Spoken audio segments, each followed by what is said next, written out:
Hey everyone, we'll be starting in a moment. I am just getting it all set up.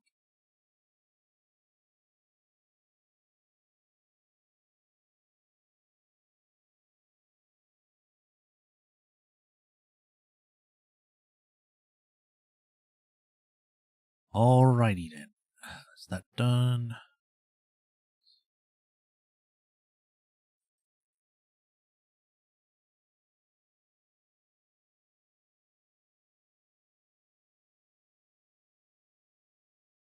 Close. Close, close.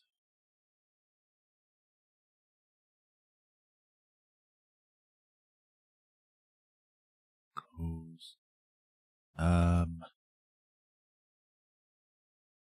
Connection seems good. Voice is being picked up, showing up on there. Is it up on here too? Yes, it is. Alright, everything seems to be okay. I think we're good to go. So, hi everyone. Welcome to another stream of Ace Attorney Investigations. I hope everyone had a nice weekend, or at least as nice as it could be. I don't know what's up with my chat. For some reason it says it's 0 out of 0. Let me just check that. Because that doesn't seem right.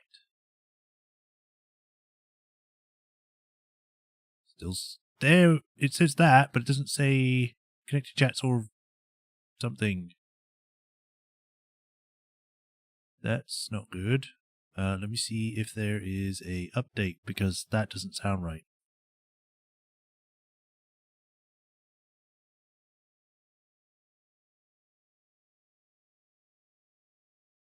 That's the same version.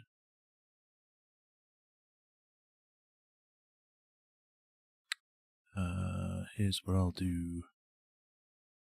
I will check on the actual things to see if there's people talking. But yes, hi, welcome to another stream. Today we are continuing with Ace Attorney Investigations. Last time we had done this, we had managed to do the first part of Case 4. We had basically started it, and we were learning about Faraday's father, who was a lawyer, a prosecutor, I think. And they were questioning a guy who was like, I didn't do it, you're the Yatagarasu. And he was like, no, I'm not, I'm a lawyer. And then they ended up both finding to be dead in their room. Looked around, looks like someone might have killed them. Not each other, because the circumstances didn't make much sense. We had some other things come up that we ended up talking, because the guy from a previous case came in and he was like, I need to speak to the laughing lawyer. And we were like, no, okay. And yeah, we got to see what's going on with that, seeing what else was going on. Why is this saying that there's there? There we go. I was going to bring up the chat. And yeah, we got stuff done. We are now in the second part where we are trying to persuade the people that Gumshoe couldn't have killed anyone because he's really incompetent and can't do anything. So far, no dice. But I'm sure we'll reveal the truth soon enough as we investigate further. Also, everyone's young again. We got baby Edgeworth, we got baby Francisca. Just all of them. But without further ado, let's get to it. I'm hoping chat is working properly, because at the moment it just says I've got 0 views. I've got like 0 channels, but I do. It shows me I have 2 viewers, so I guess it's sort of working. Right. Play.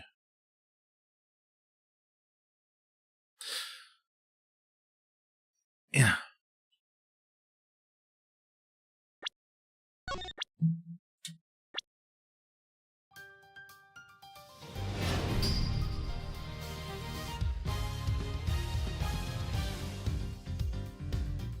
Why is it not showing on top? Did it reset my settings?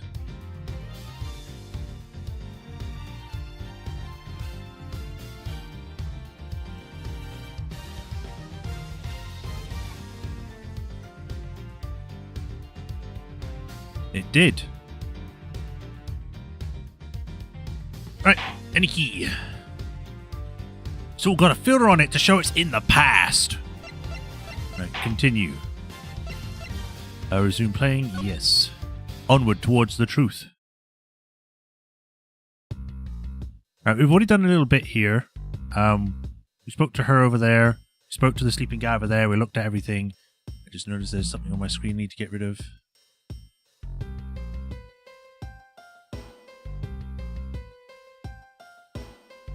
Is that actually on my screen, or is that on the... Oh, it's actually the guy. I think that's actually an error, because you can see like a weird dot above his head. I was wiping my screen because I thought it was something on my actual monitor. But, no, I just noticed all those pictures up there. They all have beards. And they're all bald. Okay. Alright. Before that, let me just double check to make sure we're good. Fresh.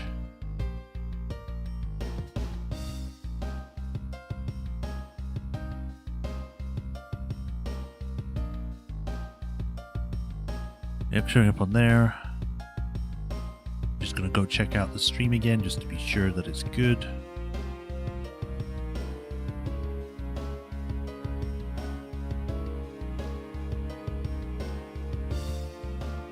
Bum, bum, bum, bum, bum, bum.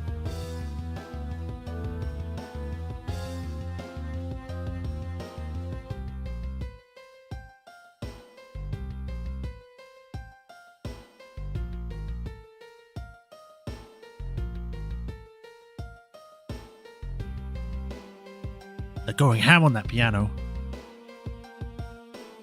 Boom, bin, dum, bin, dum, bin. Come on, chat, load faster. God. Okay, nothing on there, but I'm going to keep it up just in case to compare it. Right, let's just go. Hey there. Detective Gumshoe. Hey, it's you, pal. You're here. Yeah. As am I. I don't think you need to whip him to let him know that. I didn't do it, pal. I swear on my honor as a detective, I really didn't. Your words are useless. I place my trust only in the evidence, detective. Once the investigation is fully over, and should we find out that you are the killer, there will be no mercy to be had for you. Have a heart, pal. But you're not worried, right? After all, you have nothing to worry about if you really are innocent, that is. They had no friendship here. He was really strict back then, I guess. That's right. Hey, pal, go and do your perfect investigation and get the real killer for me, would you? I would have done so even if you had not requested me to, detective. So you and Mr. Faraday had a small meeting last week, did you? And what exactly did you make of him so angry? Or what did you do? I just asked Detective Bad the same thing myself, pal. Turns out he was mad at me because of my very first day as the detective. I reported in at my usual post instead of the Criminal Affairs Department. By the time I got down to the Criminal Affairs, I was really, really late. And that's when he gave me that huge speech. I remember doing the exact same thing in elementary school. You what? On the first day of school every year, I'd always wind up doing it to my old classroom. How pathetic for the detective to be comparable to a mere schoolchild. You claim to be standing guard in front of the door to lobby number 2 during the recess. However, when did you receive the order to do so, and from whom? Earlier, around 3:20, and from Detective Bad, pal. Today's trial really took a crazy turn, so I was told to make sure nothing happened to Mr. Faraday. And yet something did happen to him, correct? It looks like it was a total waste of manpower to assign you to guard duty. Oh! Your words sting worse than your whip, pal. So it's Detective Bad who ordered him to stand guard, huh? Interesting.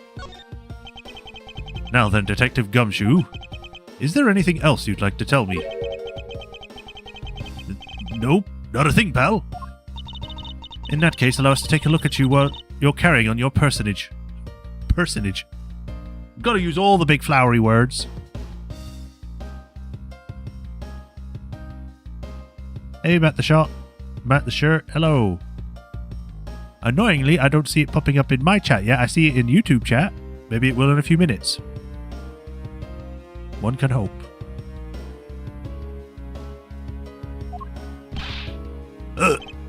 Wait, you can't do that!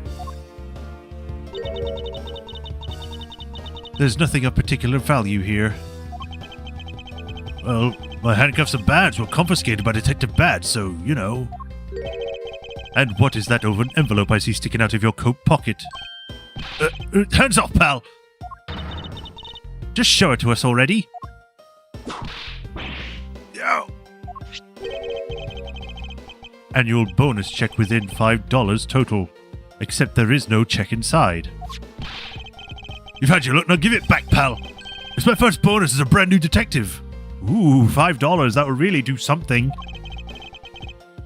I just got it and cashed it today. I had literally no cash on me up until I did, you know? So that envelope is really special to me, now give it back. You don't need rubbish like this. Don't worry, we'll throw it away for you later. How could you? Detective Gumshoe's annual bonus of $5. Is that like a big thing? This doesn't sound like a good bonus. Oh boy, $5. I'll buy one chocolate bar. Literally had no money on him until he cashed this.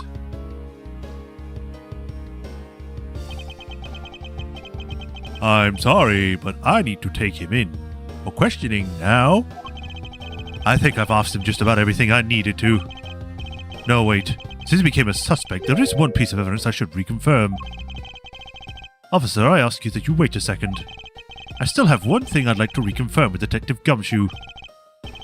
Understood, but please make it brief, sir. I like that he just vanished. He didn't go through the door, he just disappeared. I want to hear it from the horse's mouth. I must confirm whether or not his testimony about when the crime occurred is the truth. What? I don't want to look at the bookshelf. Talk to the scruffy.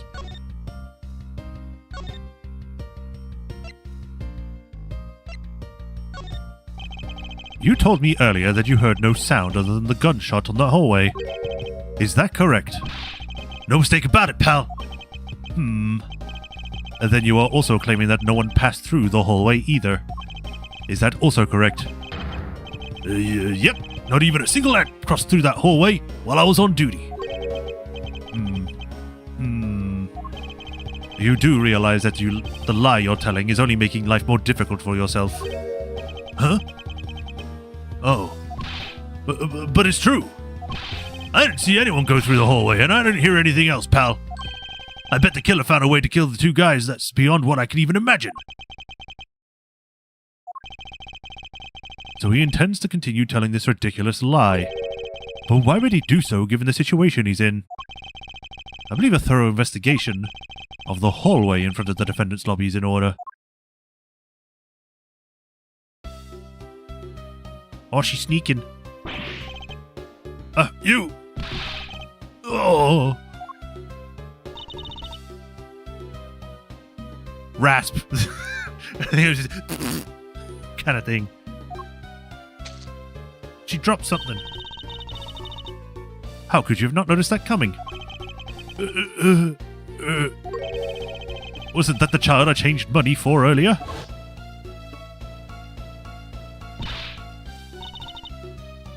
That's what I needed.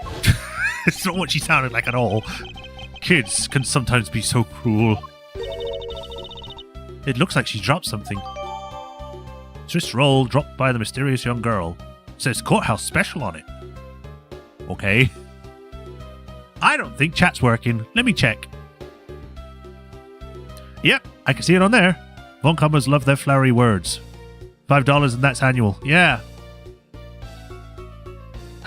I was wondering why. I was checking chat because the chat message you sent earlier for just hello has not shown up at all. So I'm just going to close chat because it's not working.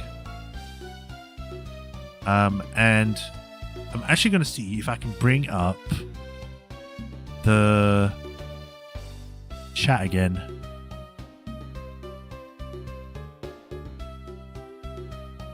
I'm going to use this one and see if this one stays.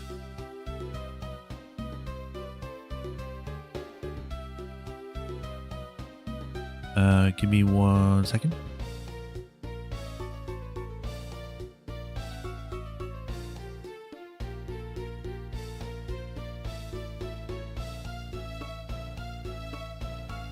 Nope, even this one, which is a dock for the actual thing itself, doesn't work.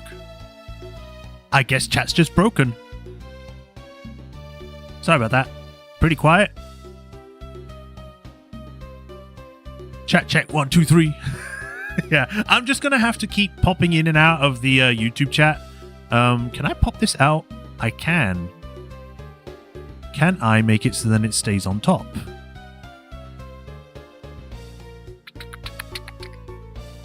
I don't think so.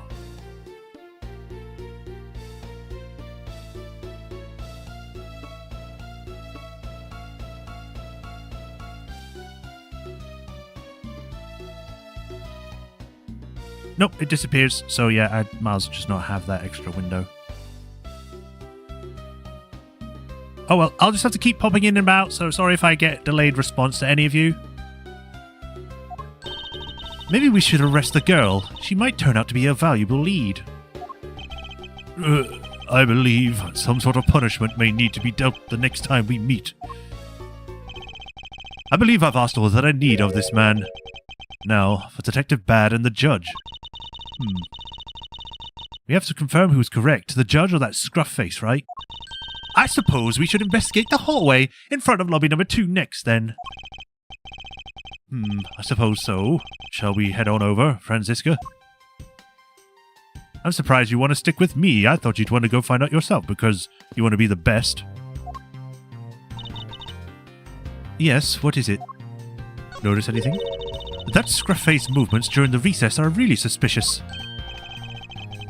Oh, I suppose you noticed it too, then. Of course I did. Scruffy is giving us a testimony that is nothing but harmful to himself. Normally, criminals would tell the opposite type of lie in an attempt to escape. Yes, that is exactly the same point I'm having trouble understanding. It seems that I need to expose what he's really up to during the recess. And to do that, I should head to the hallway where he was supposedly standing guard. You're not standing in the area anymore? Thank you.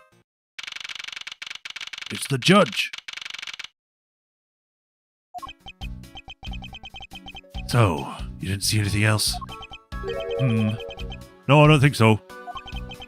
I see. Well, thanks for your cooperation.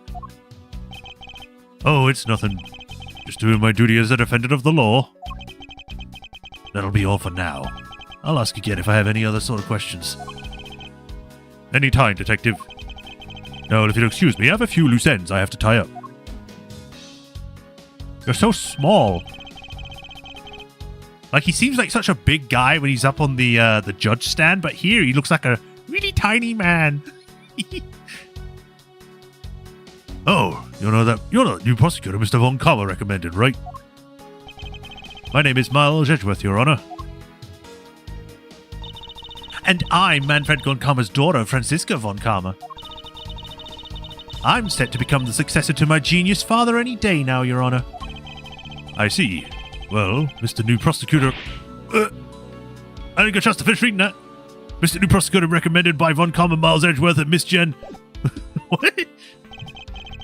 I bit my tongue. Are you all right, Your Honor? Please feel free to refer me as just Miss Von Kammer, Your Honor. As for him, just Edgeworth is fine. Apparently somebody doesn't feel like I'm worthy of a proper title. Very well then, I shall call you Miss Von Kammer and Mr. Prosecutor Edgeworth.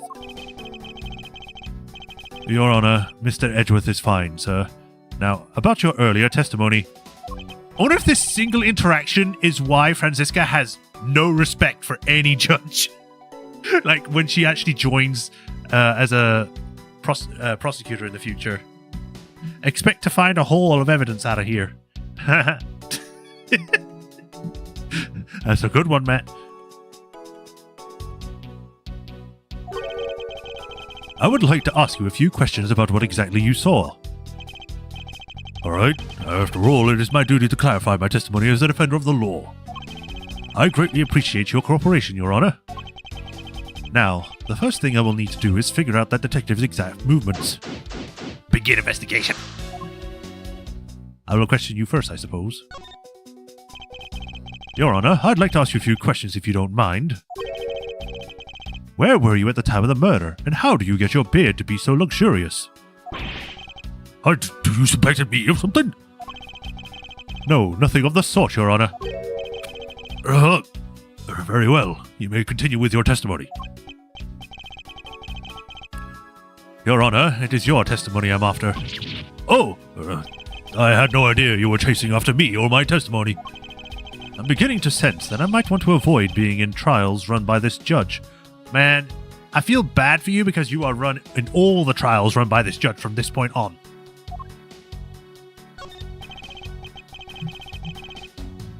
Let's see here. Now then, how should I put this? When you get to be my age, you need to pay more frequent visits to the restroom.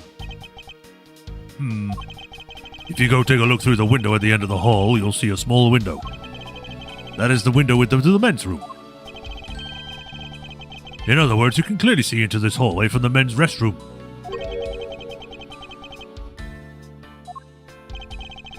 Who has a window like that for the restroom?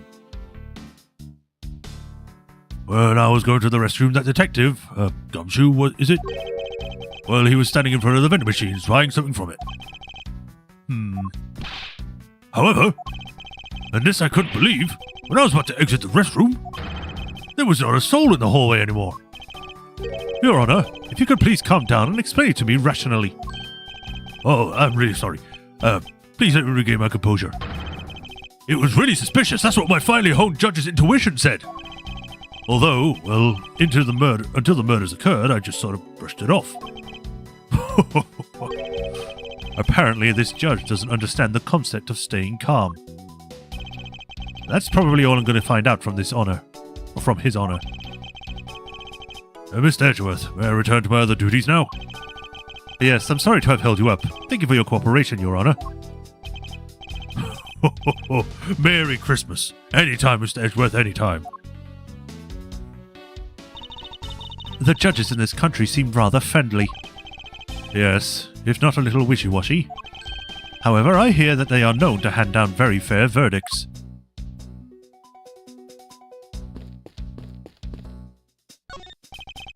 Have you found any suspicious fingerprints, officer? Nope, just the fingerprints of those involved in the case, sir. I guess we'll know of all the players in this case then, huh? It would appear that way, but I have the nagging feeling that we're missing something. And I suspect that what we're missing is hiding right here in this crime scene somewhere. Did you find something, officer? I think there's a $5 here, dollar bill back here. Come on, just a little more. Is there no one working this crime scene who isn't a total waste of living tissue? Unfortunately, there doesn't seem to be a single person who we can deem useful here. It doesn't look like there's anything contradictory left in this area. I suppose not. Perhaps I should check somewhere else. You will let me buy some stuff. It would appear that this vending machine sells snacks and various other foods. Swiss rolls! The child was here! And that's why Gumshoe ran off. That's my guess. Just lovely. What would they think of next? Don't be a jerk in a court like these beef jerks. 1 packet for $9. Defendant's fresh milk, 1/2 pint for $7. Stay neutral as the Swiss do until the end with these, for $6. They're awfully overpriced. You call this overpriced? In America, I think this would kind of be a steal. At least now. The lineup is awful, period. Speaking of snacks, I wonder if that Swiss roll the little girl dropped is from this machine. I was wondering about that myself. Stay neutral as the Swiss do until the end with these. The end of what? Well, I'm assuming it means the end of the trial. I suppose this means that one should eat these during a recess? You can't eat during a trial, so I suppose the only time you can eat them is now, huh? I wouldn't mind if you wanted to eat one now. They come in packs of 2, after all. We're in the middle of an investigation. Besides, I don't have $6 on me. I'm poor, Edgeworth. Is that what you want to hear? If you want, we can pool our money and buy a pack together. If I have to split it with you, then I don't want it. She's such a brat.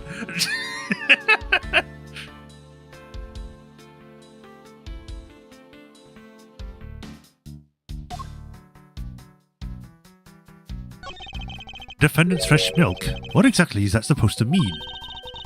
I bet it means that the milk is freshly milked by various defendants on the trial right now. Can't say that. No, I think that might mean that this was milked right here from this various defendants. Miles, Edgeworth, you can't possibly be serious. Oh, of course not. Not me. I'm never serious about this kind of joke. When it's looking bad, blind your opposition with some OJ. Are they promoting assault? Don't worry, my whip will make sure that anybody following this advice won't be for long. Compared to the sting of a whip, the sting of orange juice may not be so bad. You wouldn't say that if you got it in your eyes. When you're in hot water, you might need a hot dog.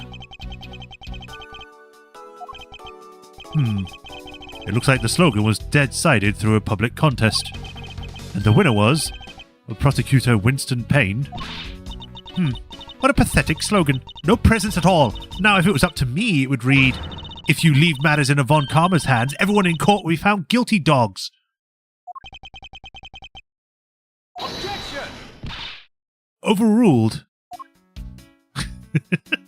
They act like such siblings here. Like more than they do in the future.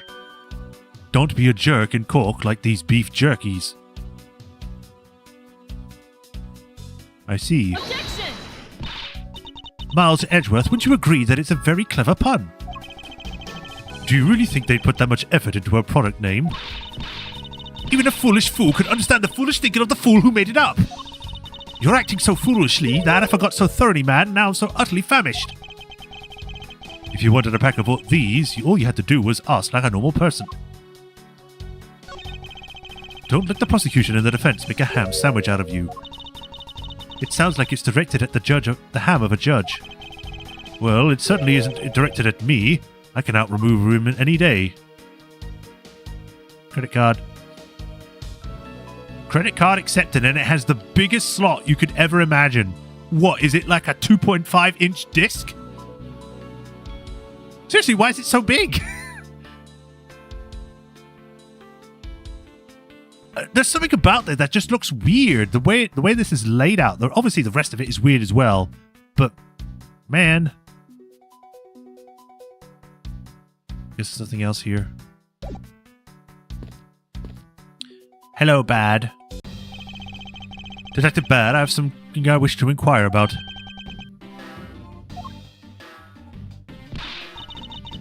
Hey, how about doing some actual work, you? I wish to inquire into Detective Gumshoe's movements during the recess. You're getting in the way of investigation.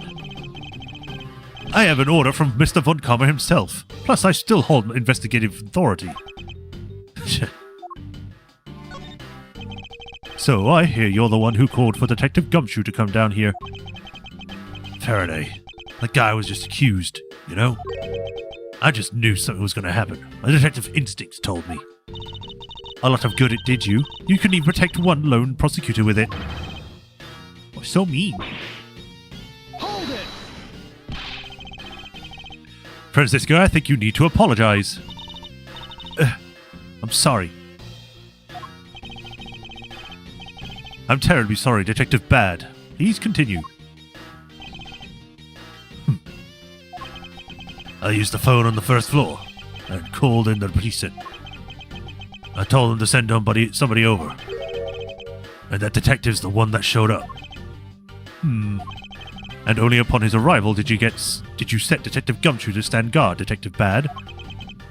Yeah, I waited for him on the first floor. After he got here, we came up to these defendants' lobbies together. As we entered the hallway, we ran into you. She told us that Faraday was really mad. And then he dragged Rel off to Lobby 2 to have a word with him or something. and that Faraday had said to not let anyone interrupt them. So what choice did I have? All I could do was tell the big lug to stand guard outside. And around what time did all of that take place? Let's see. I think it was about 30 minutes before I heard the gunshot. After giving the big lug his assignment, he never left the hallway, not once. Oh? And how can you make such a claim? One of the guards on this floor's main lobby swore to me he didn't. If the detective never left the hallway, then where did he disappear off to? That's simple. He must have gone into lobby number 2, just as I suspected. You and I, we were in lobby number 1 next door. The only one without an alibi is Gumshoe. It would seem that I'm still missing some key pieces of information.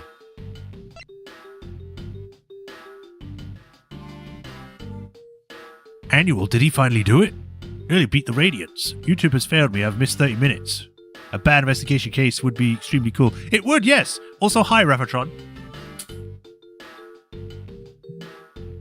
Just as a heads up for you, Rafatron, because you weren't here earlier, I'm having issues with my chat, so I can't have the pop-up for it, or the overlaid window, so I have to switch back and forth, so there'll be a longer delay between responses than normal. I apologize.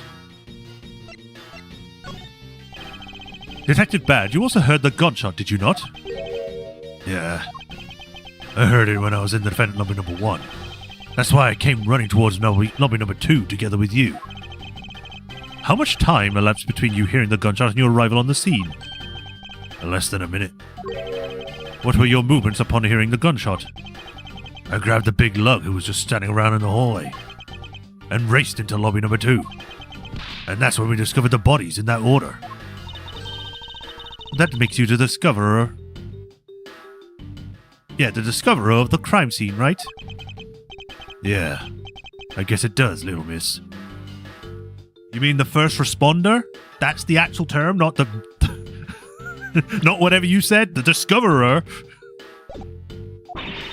I'm about to become a prosecutor very soon. You will treat me with the dignity I deserve, or else... You wave that thing around anymore, and I'll have to arrest you for obstruction, little miss. You wouldn't dare. Just joking. Detective Bad really is something if you can make Francisca behave. Are we about done? Is there anything else I would like to ask him about?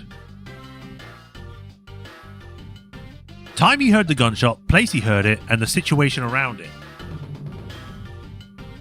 Well, the time he heard it, he said that he heard it about 30 minutes before. The place he heard it was in lobby number 2, or 1. What is the situation? Let's do the situation. I'd like to know a little more about the circumstances under which you heard the gunshot. Like I said, it was in lobby number 1 with you. I have nothing else to add. Well, this testimony certainly corroborates with what Miss Yu said. You already asked about that, remember? I suppose I should ask something else.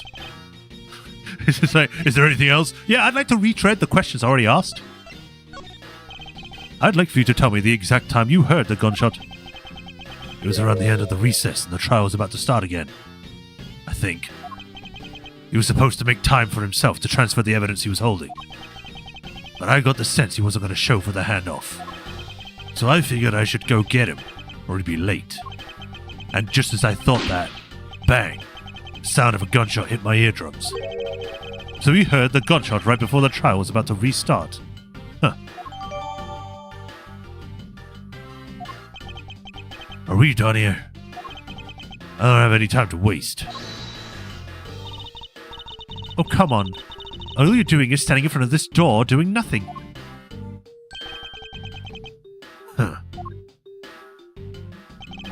I get the sense that he is somewhat investigating this crime scene. Or rather, that he is keeping us under surveillance. But to what end? Detective Bad, may I ask you to cooperate with us for just a bit longer? I don't have anything else to say to the two of you. You guys are the ones who said you wanted to investigate in the first place. Fine then, be obstinate. We'll just do as we please. Come on, Miles. You may no longer be willing to help us, however. May I ask for the forensic scientist's cooperation? do as you like. He's so cool.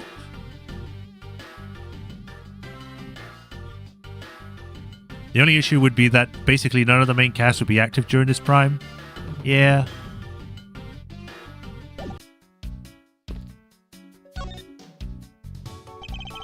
I won't rest until I expected every nook and cranny. I don't know why I got a weird accent then. What is this? It's a pink-colored piece of trash, made of rubber. A balloon? I feel like I've seen something like this before. Well, all I see is a piece of garbage. And the rubber thing. But you know, the fact that there is litter running loose inside this courthouse is simply unforgivable. It's not like I was the one who littered. Rubbish belongs in a rubbish bin.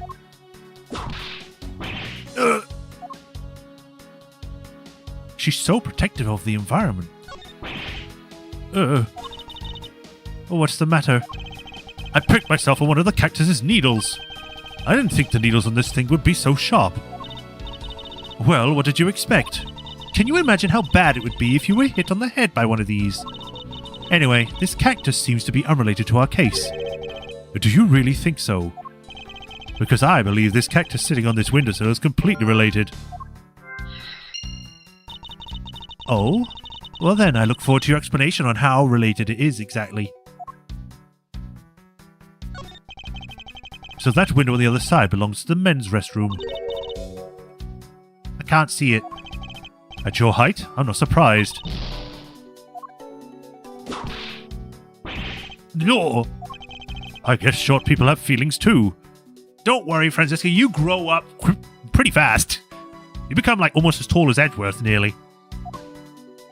Almost. The aunts are hard at work carrying their food home. It's a marvel they can pick up such comparatively large objects to their size. Well, if you want to carry that mighty von Karma name and not be squished under it, you'd be better work hard and just like these ants. The same goes for you, Franziska. I can go down! Whee! That handprint is still there?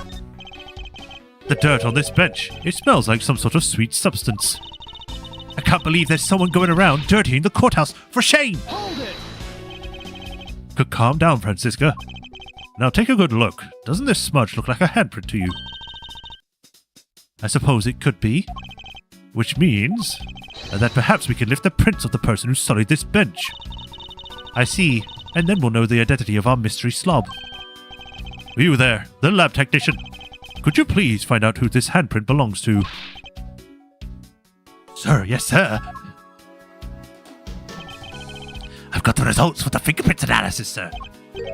And, do you know who they belong to? Sir, the fingerprints belong to Detective Gumshoe. Oh, interesting. Good work, officer. Detective fingerprints jotted down. Dark smudge emits the sense of sweet sugar. And there you have it. Yes, I suppose so. And now we know the identity of the person who dirtied the bench. I sense that you and I will be using the information in very different ways. What are these black speckles? I believe it's a pile of ants eating away. Ooh, that detective! He claims that not a single ant slipped by him. And yet, here's a whole hill of them. Oh, what are you hitting me for? As a replacement for that pathetic detective. Perhaps I should add this deduction to the detective's growing tab of pay cuts. Wow, you've just met him and you're already cutting his pay. Just because you got whipped by someone else. Anyway, I wonder what the ants are eating. From the look and sweet smell of pieces of cake and chocolate from a Swiss roll. Miles Edgeworth, the courthouse is to be kept pristine at all times. Oh, it wasn't me that dropped the food on the ground. The courthouse must be kept clean. Oh. And then we collapsed and died. Ants are pouring from the hole in this bench as well. I wonder if the inside of the bench consists of nothing but ants. Don't you dare continue with that gross line of thought. I'm sorry. I think that's everything. Yeah, that's everything. All right. I don't want to talk to you. I will press the other button. All right, let me catch up on chat. Notification, damn it. Has he been outsmarted by a Swiss roll? Did he finally do it? Did he beat the Radiance? YouTube has failed me. 30 minutes. Depending on one is the most to be active, would be the Payne family, Manfred the judge, Bad, and maybe Gregory. I mean, we saw Payne. You might finish the case today. Be warned that case 5 is nearly half the entire game's run. Oh, wow. Okay. Garbage like you, Miles. He's over half a foot shorter than him. Why is Hoddy the officer? Because he is. That was his job before. Right.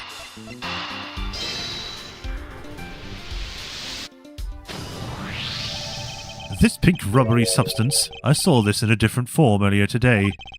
I believe this is a piece of a popped balloon. I suppose that's possible. The balloon probably got a little too close to our friend, the windowsill cactus. That would be the logical conclusion, yes. Is that what they heard? They heard the balloon pop and they thought it was a gunshot? Because Gumshoe didn't hear anything.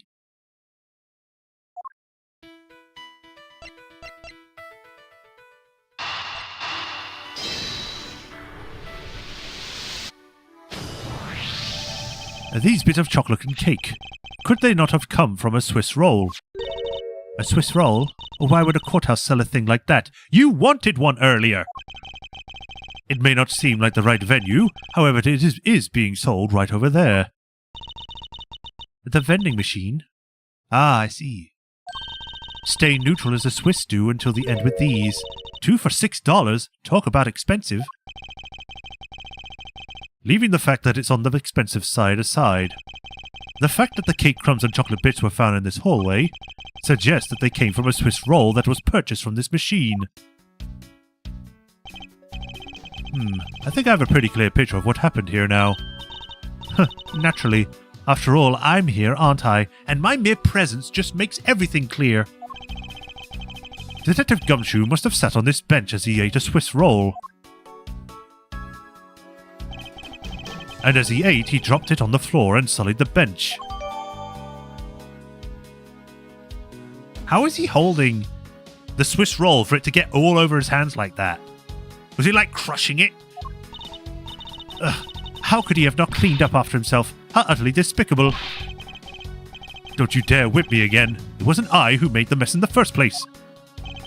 Anyway, if it is indeed Detective Gumshoe who brought the Swiss roll, that creates a rather interesting contradiction to facts.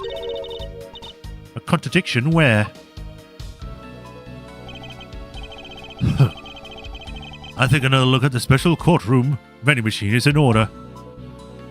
It's because I'm already putting it together. Like, Kay Faraday, as a kid, came up to us, asked for $1, like a single dollar, probably to give to Gumshoe, so then he had enough money to buy it here because it's $6, because he only had 5 because of his bonus.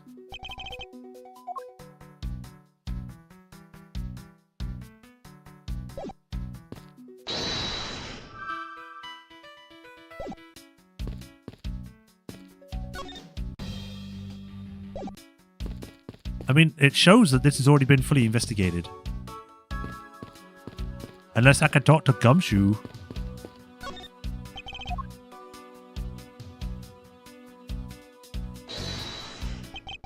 Is this spot somehow connected to any of the evidence I hold? Where are you? There you are. Eureka! About Detective Gumshoe's finances, he said that until this morning, he didn't have even a single penny on his personage. Just how poor is that guy?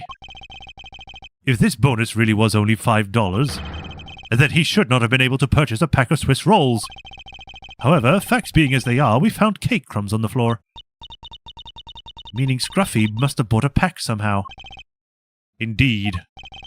The detective should not have been able to purchase a pack, and yet he did. The question is how? Investigation complete! Oh. I believe I now have a very firm grasp on what happened here. Well, I do too. Alright, Francisca, would you care to share what conclusions you've come to? Why should I do that? We're still in the middle of the competition, you know. We should be checking to see if your conclusions are the wrong first, so you go ahead. It's almost cute that she's going this far to ensure she wins. Almost. Very well, but first we need to pay His Honor a visit to correct his testimony.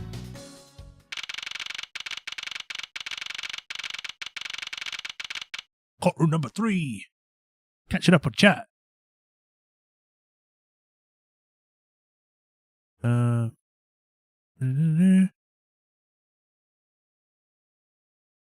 all over the roll. Gunshot is clearly the killer. His name is Gunshot now.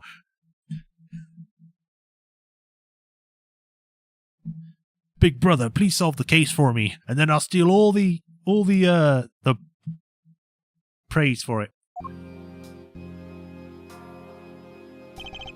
Your Honor, if I may, I'd like to test your witness testimony to see how it stands up. Do you doubt me? I'm your new suspect? In a sense, I suppose you could say that. Even you, a judge, are nothing but a common witness before a Von Karma. Silence in the courtroom! Silence, I say!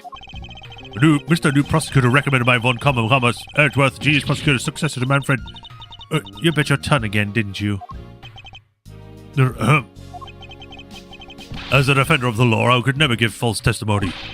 You can even place me under oath if you want. Very well then. Your testimony, if you please.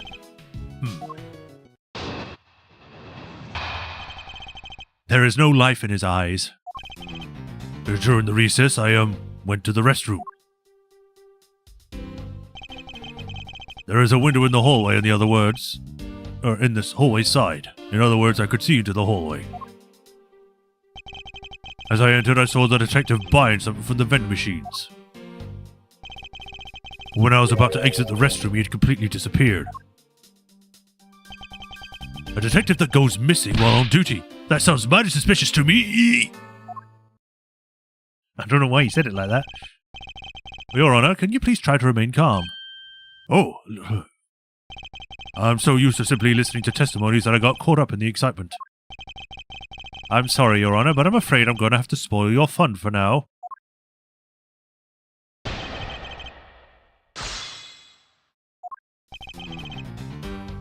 Hold it!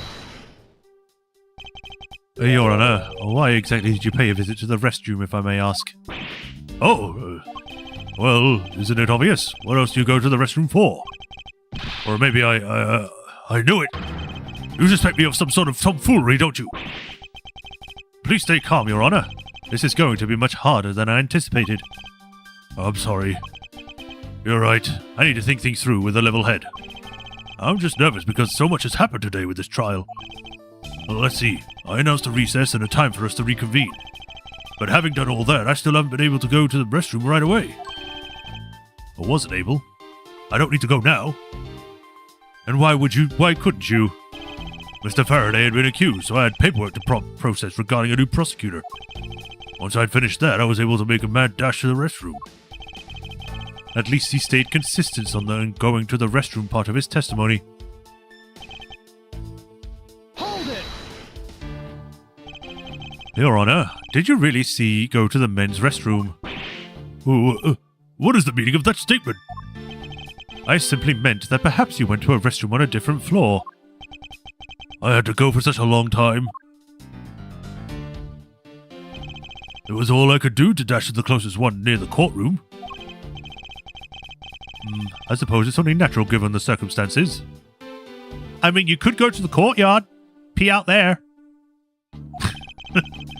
I ran from the courtroom, through this floor's main lobby and down the hallway. Once you enter, you can see through a window just above the urinals. And it was through that window that you witnessed wrong voice. Detective Gumshoe, Your Honor. Oh, sorry, I bled into your voice for a second. Yes, exactly.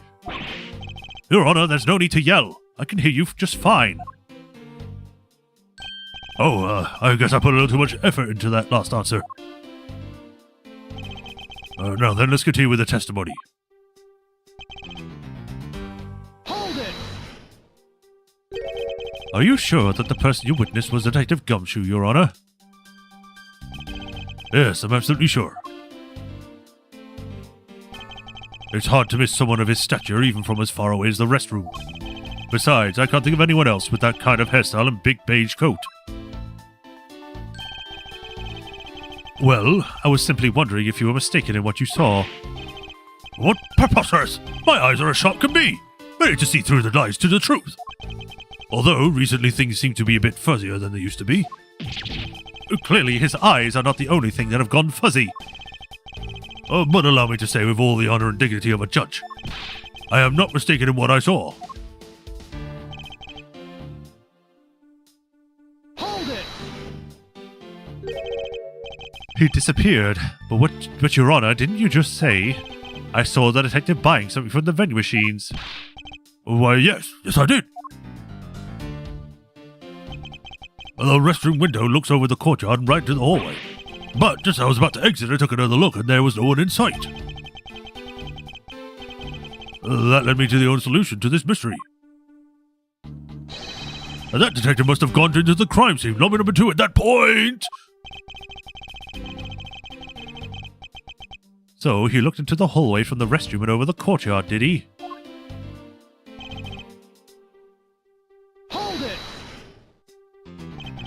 Your Honor, I ask that you please remain calm. No, I'm perfectly calm. You're being anything but perfectly calm. It appears that His Honor would not have been mistaken in what he saw. I suppose so, given his line of sight. However, Francisco, why do you suppose our lines of sight are so different? If you're referring to my height, can't you hold that whip still for just a second? Now, about His Honor's testimony. I believe his line of sight to be an important factor. If it's that important, why don't you hurry up and tell him already? I will, but there is one thing I need to do if I'm to correct His Honor's testimony. I'm going to need to retrace Detective Gumshoe's movements.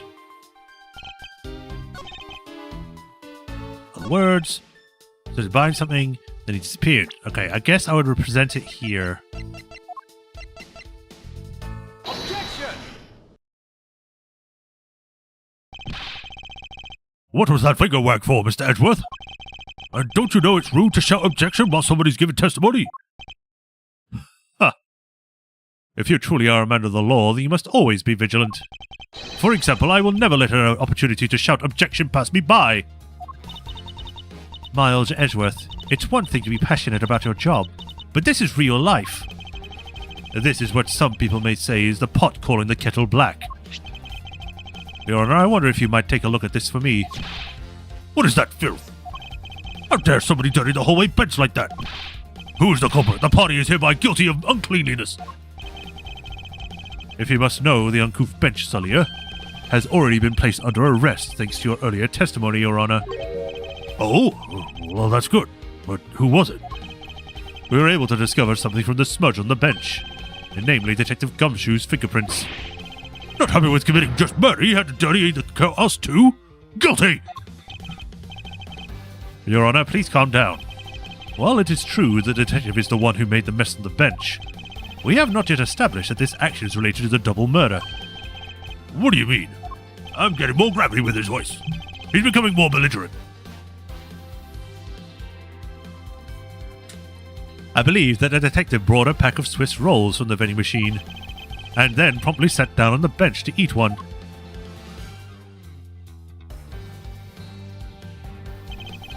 The cake crumbs and pieces of chocolate on the floor under the bench, and Detective Gumshoe's fingerprints proved my conclusion to be true. Oh, but I still don't understand. Is this whole thing related to how I couldn't see him as I was leaving the restroom? It is indeed. The window in the hallway was built rather high up into the wall, at around that adult's chest height. As evidence, I submit that Francisca herself was unable to see out that window.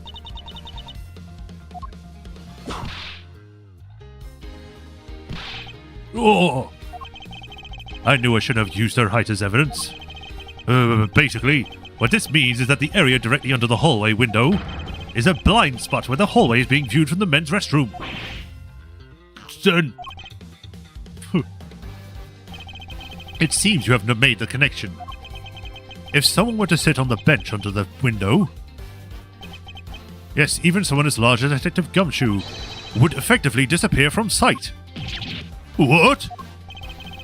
Do you finally see, Your Honor? Your testimony has just proven that Detective Gumshoe was in the hallway the entire time. I also like to seem to go, a lot, don't I? Sorry. I didn't mean to say that with so much enthusiasm. All I wanted to do was try and say it once. Here, let me try it again. Hold it! Is there something of value you'd like to say? Yes, actually there is. I remember something else just now. Mr. Edgeworth, please allow me to testify to the court one more time. Even if we overruled him, he'd just keep on talking, wouldn't he? And that might not be a bad thing. The more information that we have, the better imperfect investigation, right? What I saw part 2.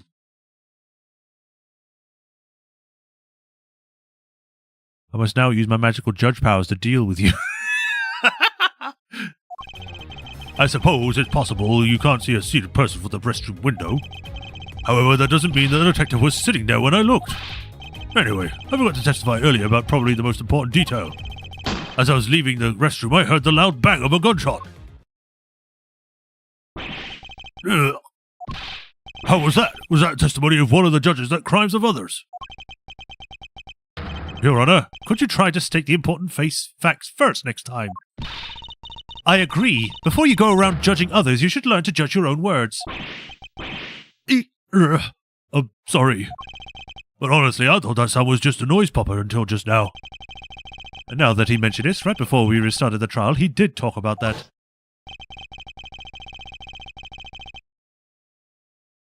Oh, by the way, was there someone celebrating birthday during recess? Why'd I got to yawn at that point? I could have sworn I heard a pop-out going off. Come to think of it, the other day with my grandson. The most critical point in this argument is when did the judge look into the hallway? And whether that lines up with when the gun was fired. Actually, Your Honor, if I may, I'd like to clarify a few details in your testimony. Because he heard the balloon pop. I'm actually going to see if I can just get it now.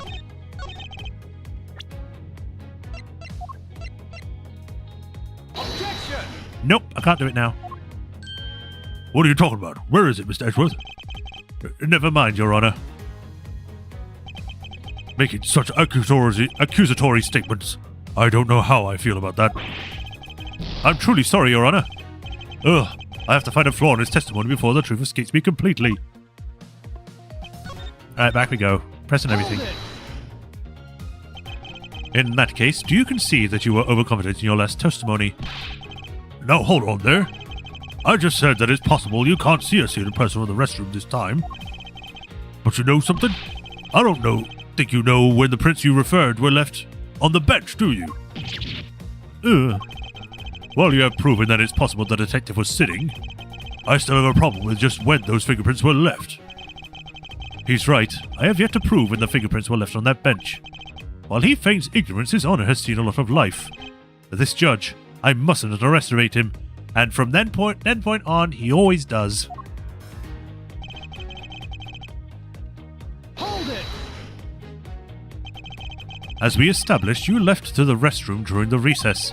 However, at that point, when the recess, did you look into that hallway? After I called for a recess, I handled the change of prosecutor's paperwork. Maybe about 20 minutes until we reconvened? Yeah, that sounds about right.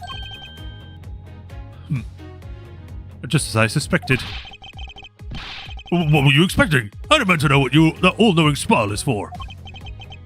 Your Honor, that statement you just made now is very important. I'd like for you to append it to your statement. All right, if you insist.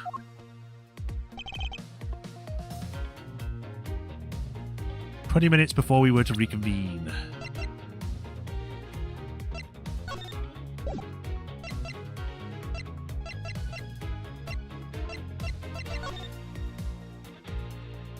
"4 p.m.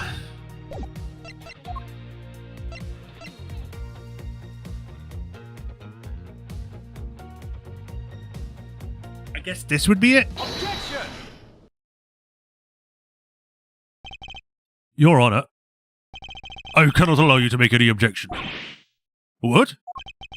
Your Honor, I'm really sorry, but I cannot allow you to not allow me to make an objection. Egad, have I been overruled? Your Honor, these are simply too many holes in your testimony for my taste. What do you mean by that? Your claim that you heard the gunshot during the recess, but that is simply not possible. Mr. New Prosecutor recommended by Manfred von... Instead of biting your tongue, why don't you bite my whip, I guess? I see you have no mercy for the elderly either, Franziska. Don't talk back to me unless you want to be whipped in the back. With your height, I might need a stepladder, or you might need a stepladder or 4 to accomplish that. Mr. Edgeworth. My ears are not that far gone yet, I'll have you know. I can still hear just fine. And I heard the sound of a gunshot loud and clear in my own 2 ears. Your Honor, I have an interesting bit of testimony. It's from Detective Bad, and according to him, he heard the gunshot right before the trial was about to start. What did you just say? Your Honor, you just said that you heard the gunshot about 20 minutes before you were to reconvene. How do you explain this glaring contradiction? That can't be! Unfortunately, that is the truth. But I heard it clear as day. Bang! The loud sound of a gunshot. The sound of a gunshot. We keep returning to this point of contention. And that piece of evidence, I always did wonder where I found it where I did. However, now I understand that gunshot the judge heard really was. Unfortunately, Your Honor, this is what you really produced the gunshot you heard. This rubber balloon. I found this object in the hallway earlier. Oh, what is that pink substance? It may not look it, but this was actually a piece of a balloon. I see. And I suppose you would like me to accept that pink balloon in the court record? Your Honor, I present this piece of evidence in order to overrule your testimony. What? Your Honor, your argument goes as follows. You saw no one in the hallway when you heard the gunshot. Now, there is no guarantee that a detective was sitting on that bench at that time. Therefore, you believe he must have been at the crime scene, defendant lobby number 2. Am I correct? Yes, that's exactly right.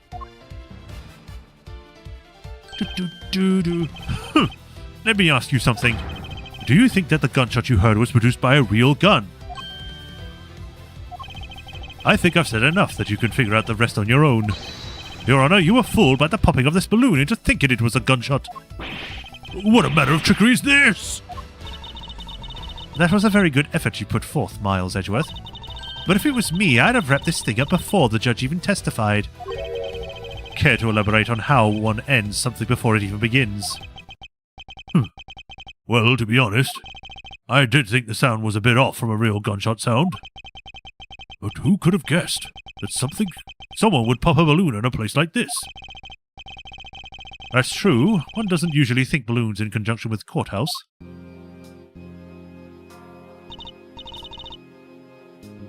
I want to trade coins with you. That's it. The balloon the Cole was holding explains everything. Your Honor, if it makes you feel any better, you didn't lie once in your testimony. However, I can't really vouch for its accuracy. Who knew? That giving testimony could be such a difficult thing to do. What have I done? I owe Detective Gumshoe a very, very big apology. I will see to it myself that he's released. Wait. There are still a few things I have yet to resolve about what happened in the hallway. Your Honor, I request your permission to further investigate Detective Gumshoe. But why? I thought we just cleared up his name. Whether we did just now or not, I still cannot say. The only thing I can do for now is to continue in my quest for the perfect explanation. And to that end, I must resolve the remaining issues pertaining to the events that occurred in the hallway post-haste. Indubitably. Gotta say all the words. Very well. Bailiff, please bring Detective Gumshoe to the courtroom. I must fulfill my mission and find the perfect explanation to this case. September 10th.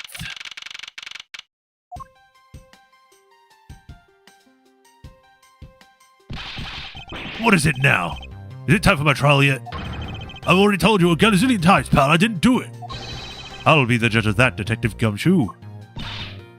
No, you won't. I'll be the judge of that. No. I'm the judge around here, and I'll be the judge of that.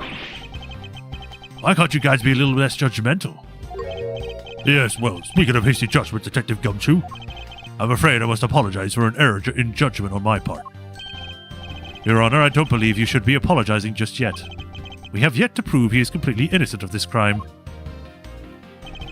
I guess so. What are you guys talking about? In any case, I would like you to testify to your actions while you are on the guard duty. And please remember you are not on trial. This is all just part of the investigation. As such, you may still be found to be innocent. However, if you should give false testimony... Now! My whip will object loud and clear. I'll give you 50 lashes. If you are found to be lying, you'll be held indefinitely. Understood? I got you, pal. Thinking back on the state of the crime scene in the judge's testimony, it's obvious that Detective Gumshoe is lying. And if I can't break his lie, then we may never get a break in this case. While I was on duty. Let me just check. Then again, it goes, what a horrible time for him not being able to read chat. I can't do my funny properly without the comedic timing. I'm sorry, Refertron. This chat wouldn't work for me for some reason, so I have to use YouTube chat. Or the other one. I came down to this courtroom on Detective Bad's orders. As soon as I got here, he ordered me to stand guard in front of the lobby number 2. Ow! Random pain in my brain.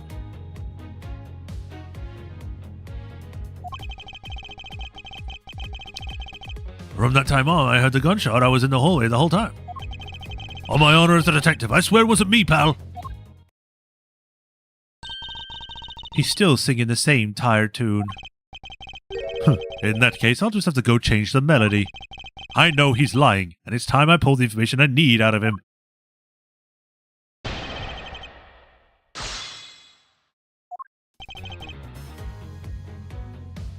Hold it! So was it really Detective Bad who called you down here? You bet it was, pal. I was left in charge of the precinct while everyone was out, and this call comes in. I want you down here in 1 minute flat, he said. Well, I thought that was a big chance, my first case, so I made a mad dash down here. Although I couldn't exactly get here in a minute flat. So how did it take you? About 10 minutes, I guess. And what was Detective Bad doing when you finally made it? He was waiting for me down on the first floor in the entranceway, pal. Hold it! And by he, you mean Detective Bad, of course. And this being my first time at his courthouse. He also walked me up with the third floor hallway in front of the defendant's lobbies. And did you meet anyone along the way? Well, just as we entered the hallway, we managed to miss you. When he heard from Miss Yu that Mr. Faraday was not to be interrupted, that's when Detective Bad told me to stand guard in front of the hallway, pal. So far, Detective Gumshoe's testimony is matching up with Detective Bad's. Hold it! You claim to have been in that hallway the whole time. However, is it not the fact that you did something while you were in that hallway? Of course I did something. I guarded the door to number 2, pal. What else? Very well then. What exactly does the guard in that door entail? Well, to put it simply... Oh, I know. It was my job to stand in front of the door without moving an inch. Oh? Detective Gumshoe, you mean to tell me that you didn't take a single step away from the door to lobby number 2?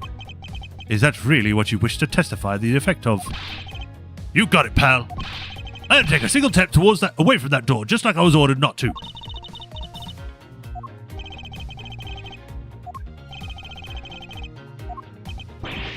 Why is everyone so quiet all of a sudden? Because we are all in shock, and in awe of your utter stupidity. Scruffy, if you're going to lie, at least tell us a bit more of a believable one. Yeah, but I'm not lying. I should hurry up and bring this insipid testimony to a close. Now, do I present the handprint? Probably. Objection! I have an objection. What is it, pal? Detective Gumshoe, I wonder if you might recognize this from somewhere. Hey, it's one of those things. The courthouse special Swiss rolls, right, pal? Precisely. In that case, I suppose that you also recall the sullied hallway bench. Hey, you know what? I think it was probably me that did that. Detective Gumshoe, you know you can't go around dirtying up the courthouse like this.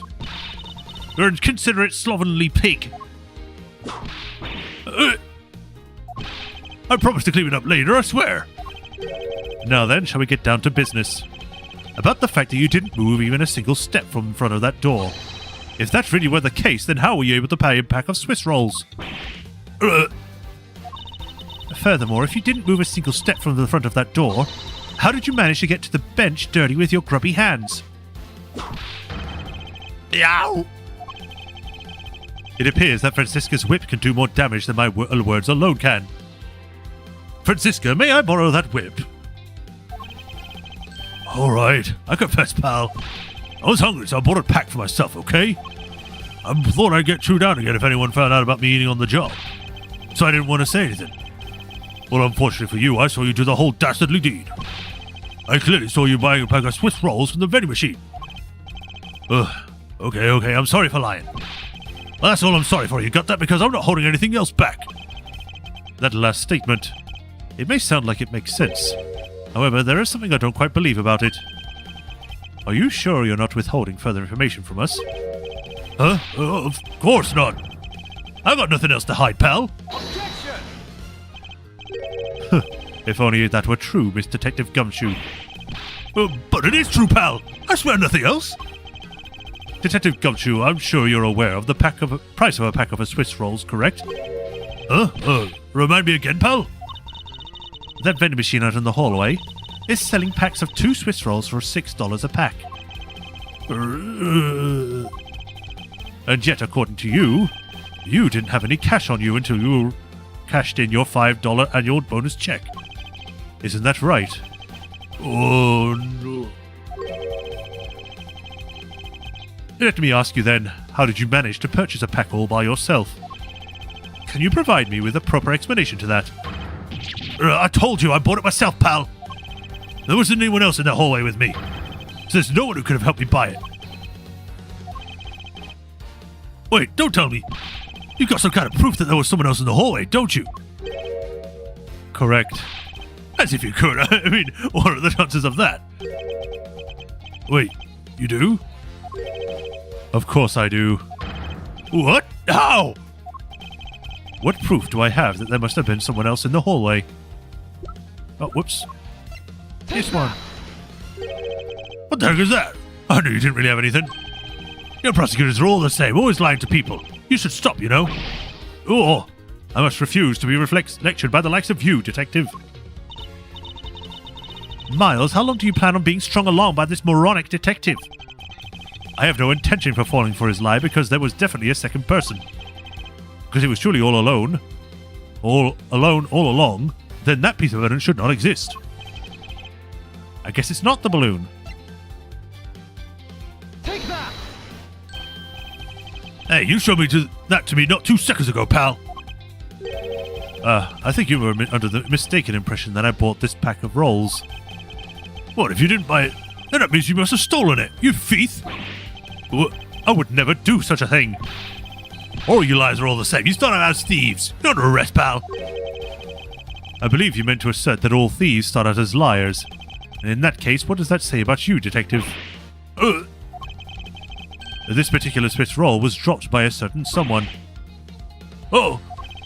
There were 2 Swiss rolls in this package. You ate one of them. But you then gave out the other one to a certain other person, didn't you? I just realized the absurdity of how far we've gotten off case. Like, we were trying to find out the murder to this guy, and now we've just completely focused on Swiss rolls.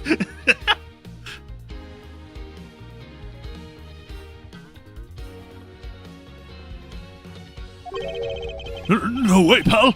You got it all wrong! I ate both of them!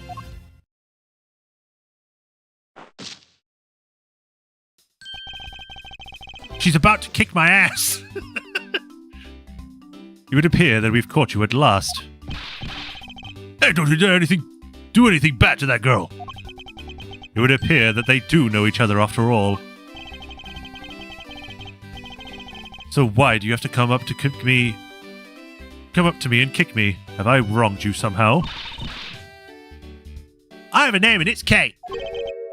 K what? K Faraday. Faraday. Are you perhaps Mr. Faraday's daughter? I'm not a U, I'm a K. K? You know, good little girls don't kick other people. Especially not hard enough to deliver nasty bruises like the way you do. Well then, you shouldn't have been put Gummy under arrest, mister. Gummy? My guess is that she's talking about Detective Gumshoe. What a cute nickname you've given him. Gummy didn't do anything wrong. Okay. It appears that I will need to speak with her in a bit more detail. Roar!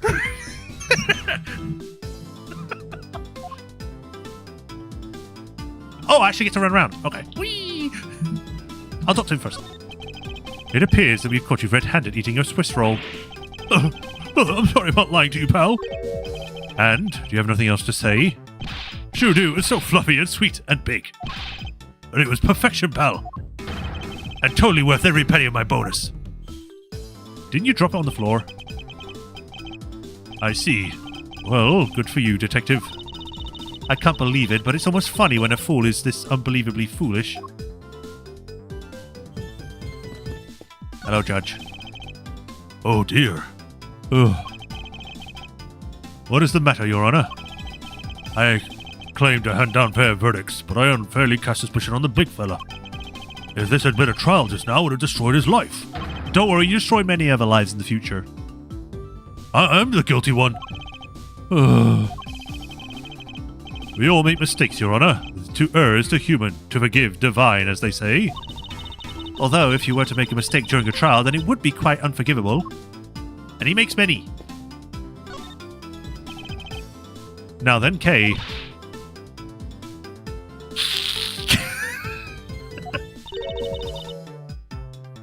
She's like a stray cat. I wonder if I should feed her something. Feed her a pen! Feed her evidence! You want my judge badge? She swatted back at me. Roar! Miles, I demand that you do something to calm her down this instant. I wonder if I should feed her something else. A gun! There you go. Okay, I promise to give this to you if you calm down.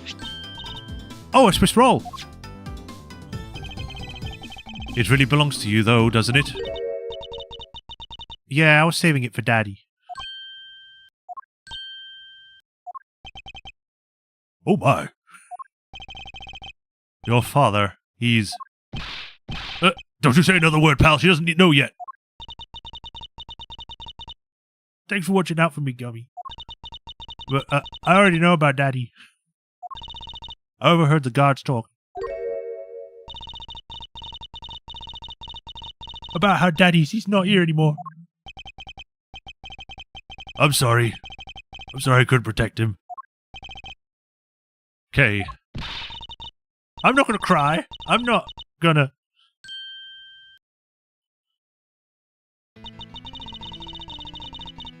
cry. That's all I'm doing. I'm not gonna freaking cry about it. Catching up on chat. Anything from my show?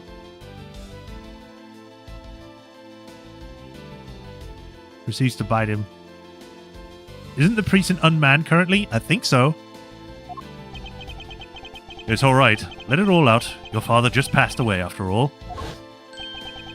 I myself was also involved in a case at this courthouse when I was a young child. I also lost my father. I don't know why I'm even in this place if the people's fathers keep dying. In case of which my father, who was a defense attorney, passed away. All my dreams of becoming a lawyer were crushed into fine ash on that nightmarish day. This little girl is crying about losing her dad, and she's like, let me tell you about my history and how I became a prosecutor. Even now, the wound festers deep in the depths of my soul. Ever since that incident, I've dedicated myself to locking away every criminal I can. And now, to have this happen right in front of me.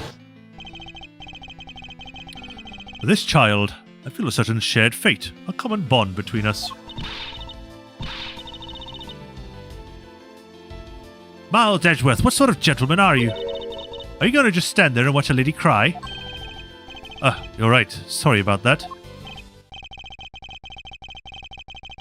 Okay, here, how about we use this handkerchief here and dry your little eyes.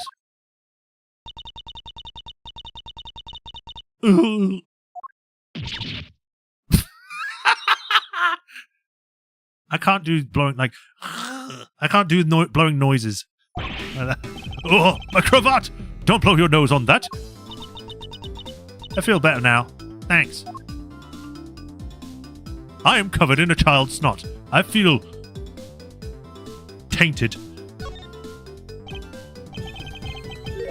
Okay, are you going to be alright? Yep, I'm already alright.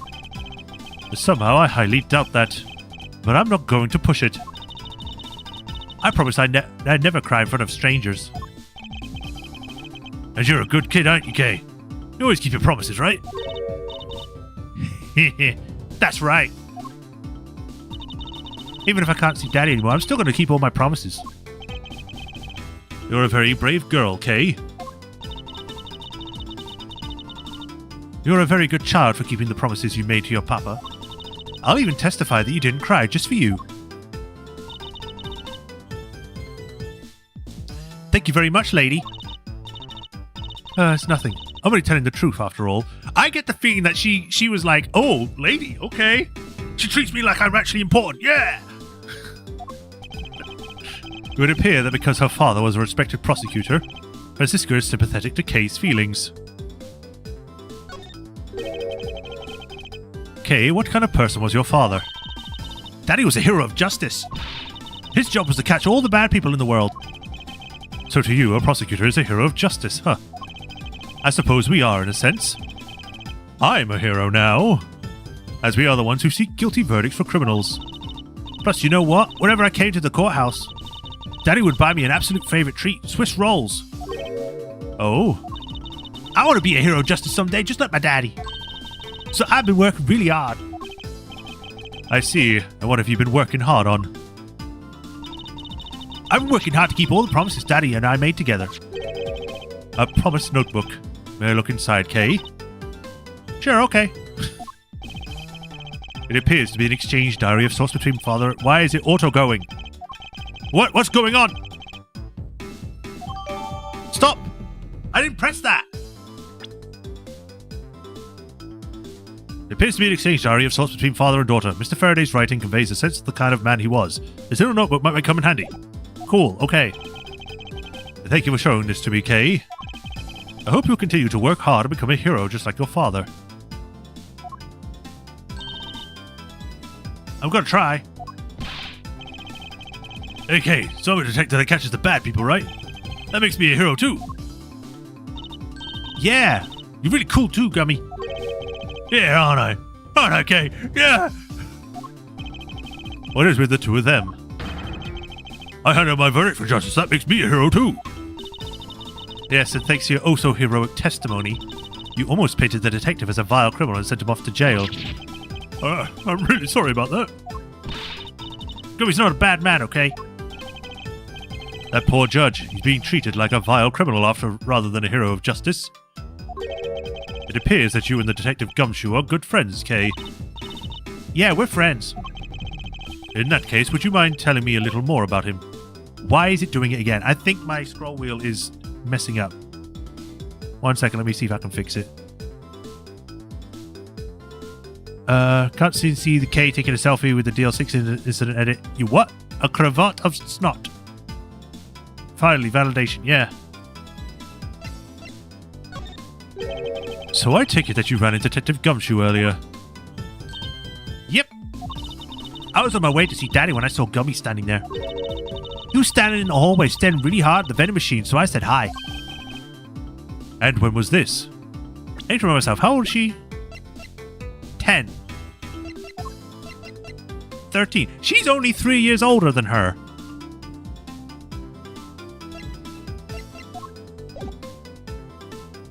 And when was this? Huh? Oh, before everything got crazy? How long were you two together? We only talked for a little while. What? For some reason, I suddenly had an image of Cyclops suddenly appearing, like everything goes kukung. And then we went on our ways. That's right, pal. Kay and I only talked for a little while, and that's it. Oh, which means we have now confirmed that Kay was in the hallway during the recess. Isn't that right? You got me. I told you to stop picking on Gummy, mister. Very well then. I'll just have to speak with the good detective in private later. Were you the one who bought the pack of Swiss rolls, Kay? Well, I didn't really have a lot of money. And I somehow made $1 out of all the pennies and quarters I had. But that still wasn't enough, and I really wanted the one. Come to think of it, she did come and ask me to exchange a handful change for $1. And that's when you came to me and asked to change your money, correct? Yeah, thanks a bunch for doing that, mister. Sure.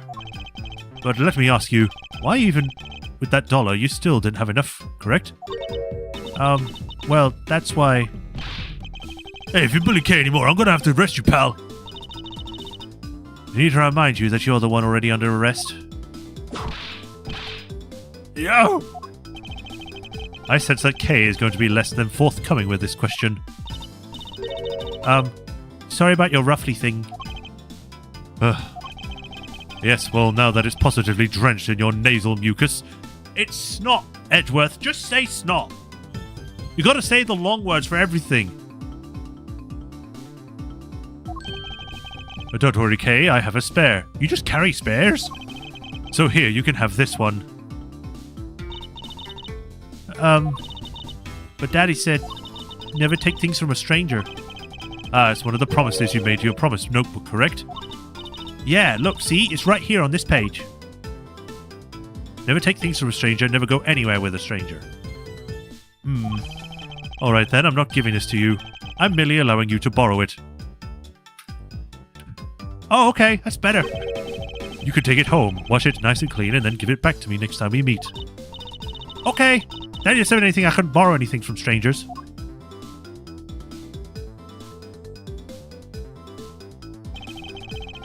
And now then, Detective Gumshoe. Uh-oh. I believe it is now crystal clear that you were with little Kay in that hallway.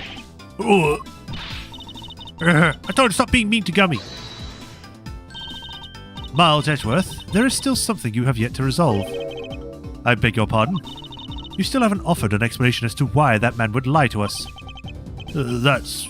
oh, well... Gummy, don't tell me you lied for my sake. Hey, don't worry about Kay, everything's gonna be okay. So that's why... Is it gonna be a case where she went into the lobby? So that's what Detective Gumshoe was motives for lying. If you can't explain that, you can't call this a perfect investigation. His reason for lying is very simple. What?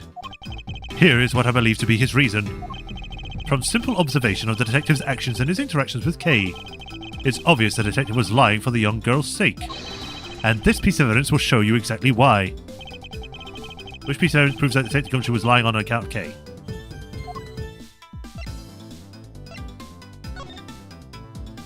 Never take things, never go anywhere. Always greet people with a smile, even people you don't know. Never cry in front of strangers. Always try your hardest to learn about things you don't understand. Daddy's job is to make sure that everyone follows the rules, Kay. Be a good girl and promise that you'll keep your promises. I mean, the never cry one seems a bit much. Never show any emotion to anyone, ever!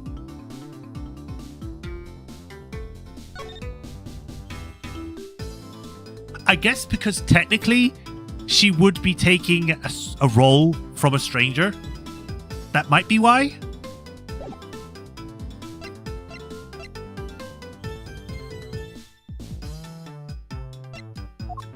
Is there anything else here? Oh, I had never examined this. It seems Mr. Faraday was in the habit of using a very nice fountain pens. Really, because my papa uses fountain pens that are much, much nicer than this. The way he signs his name with those pens makes its signatures look like pure art. I'm surprised Mr. Von Kommer has to sign anything. I thought he'd have a crest stamp or made.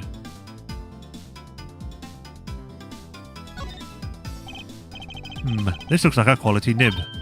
Huh. Well, my ballpoint pen is much easier to write with. You're obviously still too young to appreciate the finer points of a fountain pen. Don't treat me like a child! Ugh, I wouldn't have to if you would only grow up. Why am I so zoomed in? Ah! I guess it must be... It must be the promises. Take that! Mr. Faraday and Kay's promised notebook. How does this explain anything? If you could take a look at this page, it's clearly written that Kay should never take things from a stranger. When Detective Gumshoe heard about that promise, he tried to cover for Kay. What a foolishly foolish fool for a foolish reason for a fool! Meow! Gummy, you lied because of me, didn't you? Because I'm your friend, Kay, that's why. Gummy! At long last, Detective Gumshoe, can you please tell me the whole truth now? This is no beating you, huh, pal? Okay, I'll spill the goods. I've been standing guard for a while. I was getting really hungry and that snack vending machine was taunting me. But all the cash you had on you was $5, and that wasn't enough to buy anything, right? After all, the cheapest item in that machine is a $6 pack of Swiss rolls. Yeah, but then like an angel from heaven, Kay showed up. I was thinking about sharing a snack with Daddy, so I wanted to buy a Swiss roll. But I only had about $1 in coins. So we pulled my $5 and her $1 together, and bought a pack of Swiss rolls together. But I was worried about breaking one of my promises. So then Gumby said, this is her pretending to be him. Mr. Faraday's one scary guy when he gets bad. But don't worry, I won't get in trouble if I don't tell, right? Besides, you bought it with me. So you didn't really need to get it from me, do you know? He told me he'd be okay. And he gave me a whole roll to save and give to Daddy. Who knew that Scruffy could be so considerate? Ooh, smooth. Indeed. Detective, I take it that you then sat down on the bench and ate the rolls together. Yeah. We split the other roll and ate it right there. The sweet taste of the cake's chocolate. I'll never forget it as long as I live, pal.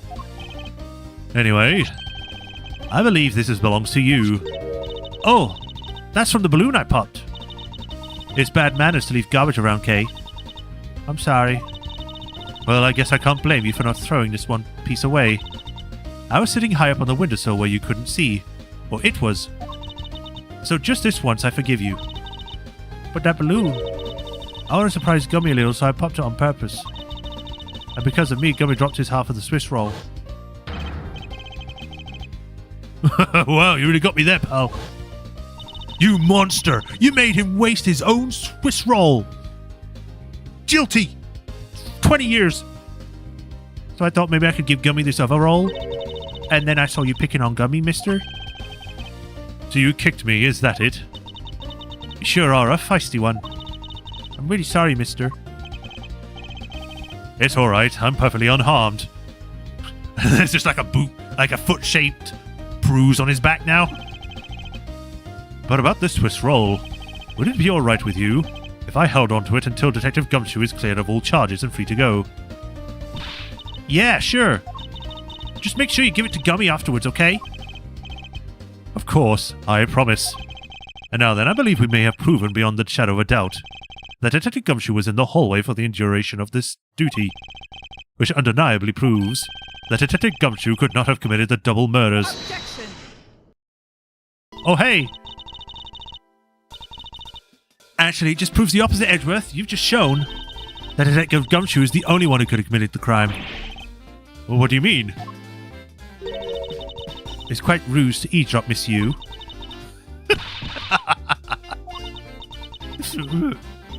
I'm getting collected on manners. By a girl with a penchant for whipping people. What? How dare you talk back with such insolence? You're wrong, lady. Gummy's not a bad guy. Oh, and what are we here? What is a child doing in a courthouse? bailiff, please take this child away. Take him away. Take this small being out of my presence. She legged it. Mr. Cullis to you. That girl is Mr. Faraday's. I know. So what? You think that just because she's the victim's daughter, she gets to just run wild all around the crime scene? I think it's actually quite dangerous for her to speak nothing of getting underfoot. I suppose you're right, however. As long as we're in agreement on that point, let's get back to the real issue at hand. Now then, Detective, you were in front of the door from lobby number 2 the entire time, correct? Yeah, but... You see, isn't it obvious that it could only be the detective? Because he was in the hallway the entire time, he must have gone into the lobby and killed them, even though he was there the whole time. He's the only person who could have gone into the lobby number 2 at the time of the murders. I have no counter-argument to that. Don't worry, I've already put in the necessary paperwork for his formal arrest. But the investigation is far from over. Oh, that's right. I was going to speak with you about that. Don't you think it's reckless to talk to the suspect out in the open without a guard? I suppose it is. Well, as someone more experienced in law than you, allow me to share something. Always keep a good eye on a criminal, or you may regret what comes of your negligence. You talking from experience, or because you are one? Ooh, Miles, I can't believe you're letting this woman let you like this. This is unforgivable, and as a disciple of Von Karma. Down, Tigress. Now then, I'll be looking forward to the results of your investigation.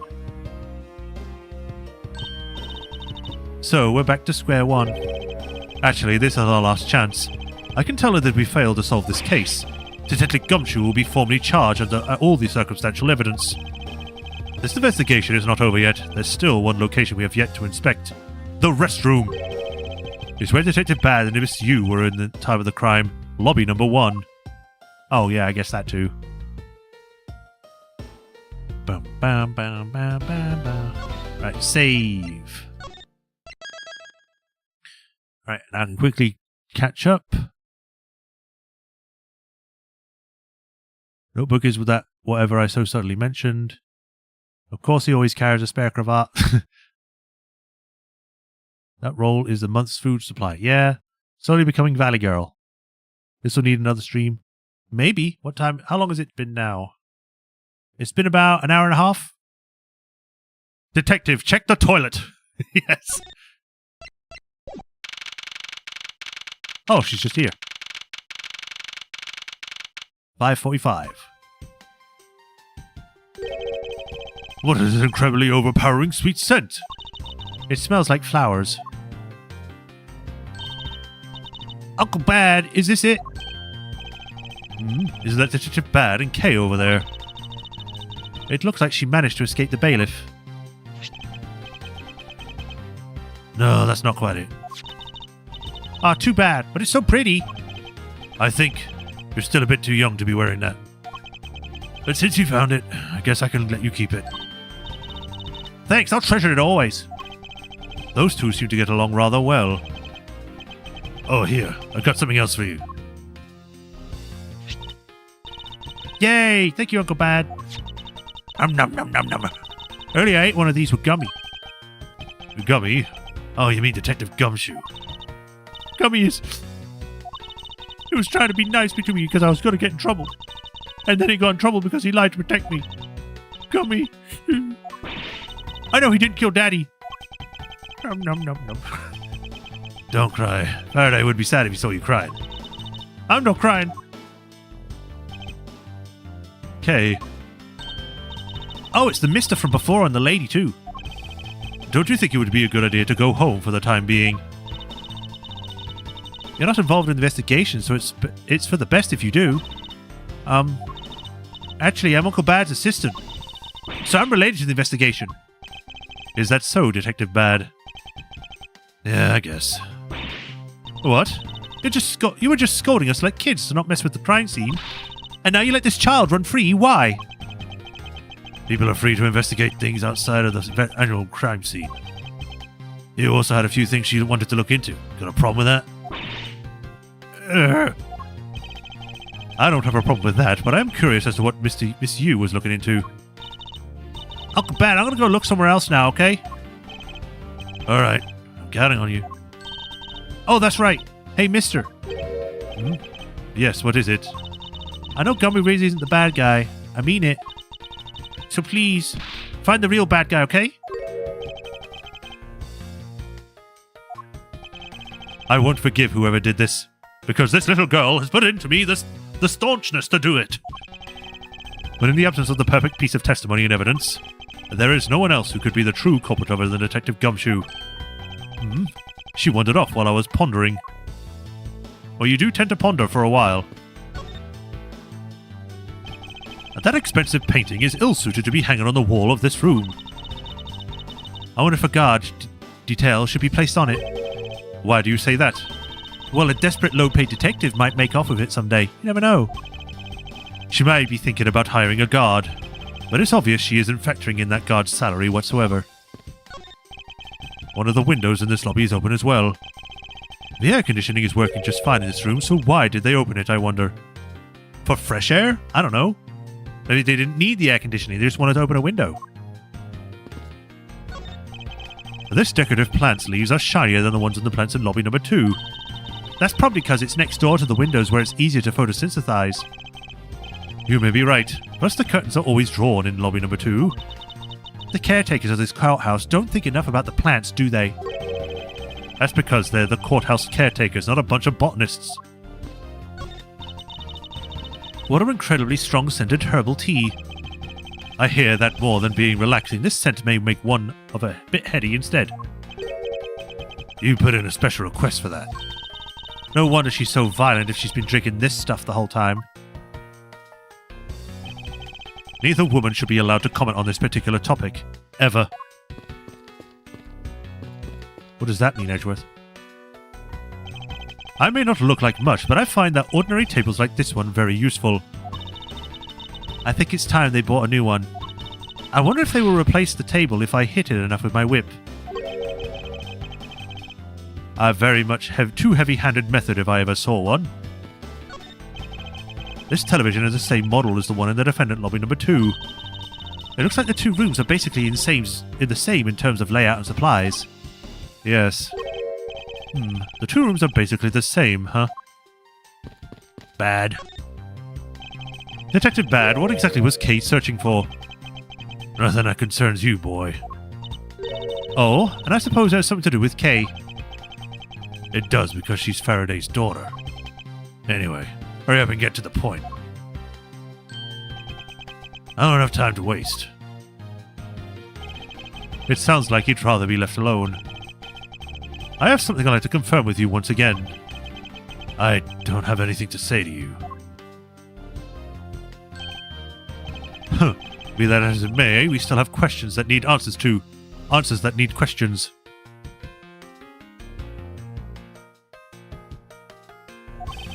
And now then, first of all, what is the overpowering smell that is permeating this room? Upon entering this room, I thought it was going to suffocate. It's that ultra-strong perfume you wears. She spilled some of it. I was having a bad time of it myself. I didn't think twice and open the window, but that smell's still here. Perfume. Huh. So this sweet scent in the air is perfume. Well, it's giving off quite a stench. I bet it's some cheap no-name brand.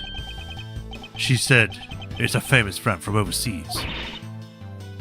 It's specifically from Germany. It's a knockoff. Yes, definitely a knockoff. No disrespect, but she forced one of those bottles on me. Here, little girl, you can have it. I was born from a much more expensive and refined perfume. However, seeing as how you just happen to have a spare, I suppose I'll take it. Miles Edgeworth, you will hold on to this bottle without fail. Why can't she ever be honest about her wants? She just wants to smell nice. Angel. Is it supposed to be like angel? So now we have the perfume Miss Hughes wears. Just fantastic. Is that all you wanted to talk about? If so, I'm going back to investigating. Actually, I have a few other things I wish to inquire about. Let me have a look at this. Can I investigate it more? No. So you were in this room the entire recess? Like I said, I made a call to the precinct to get that big lug down here. But other than that, I was waiting for the recess to end here. At least your story is consistent. Earlier, you stated that you were in the lobby with Miss Yu. Yeah, I ran into her in the hallway. She said she wanted to talk to me about something, so we came in here. And then what you were saying is that until Detective Gumshoe's arrival, you and Miss Yu were in 2 different locations. Huh, yes I am. Interesting. Speaking of that lawyer, she seems to have a great dislike for you. Ugh. Let's see, Miss Yu is the sister of the victim of KG-8 incident, and as I recall, Detective Bad was the lead detective on that case.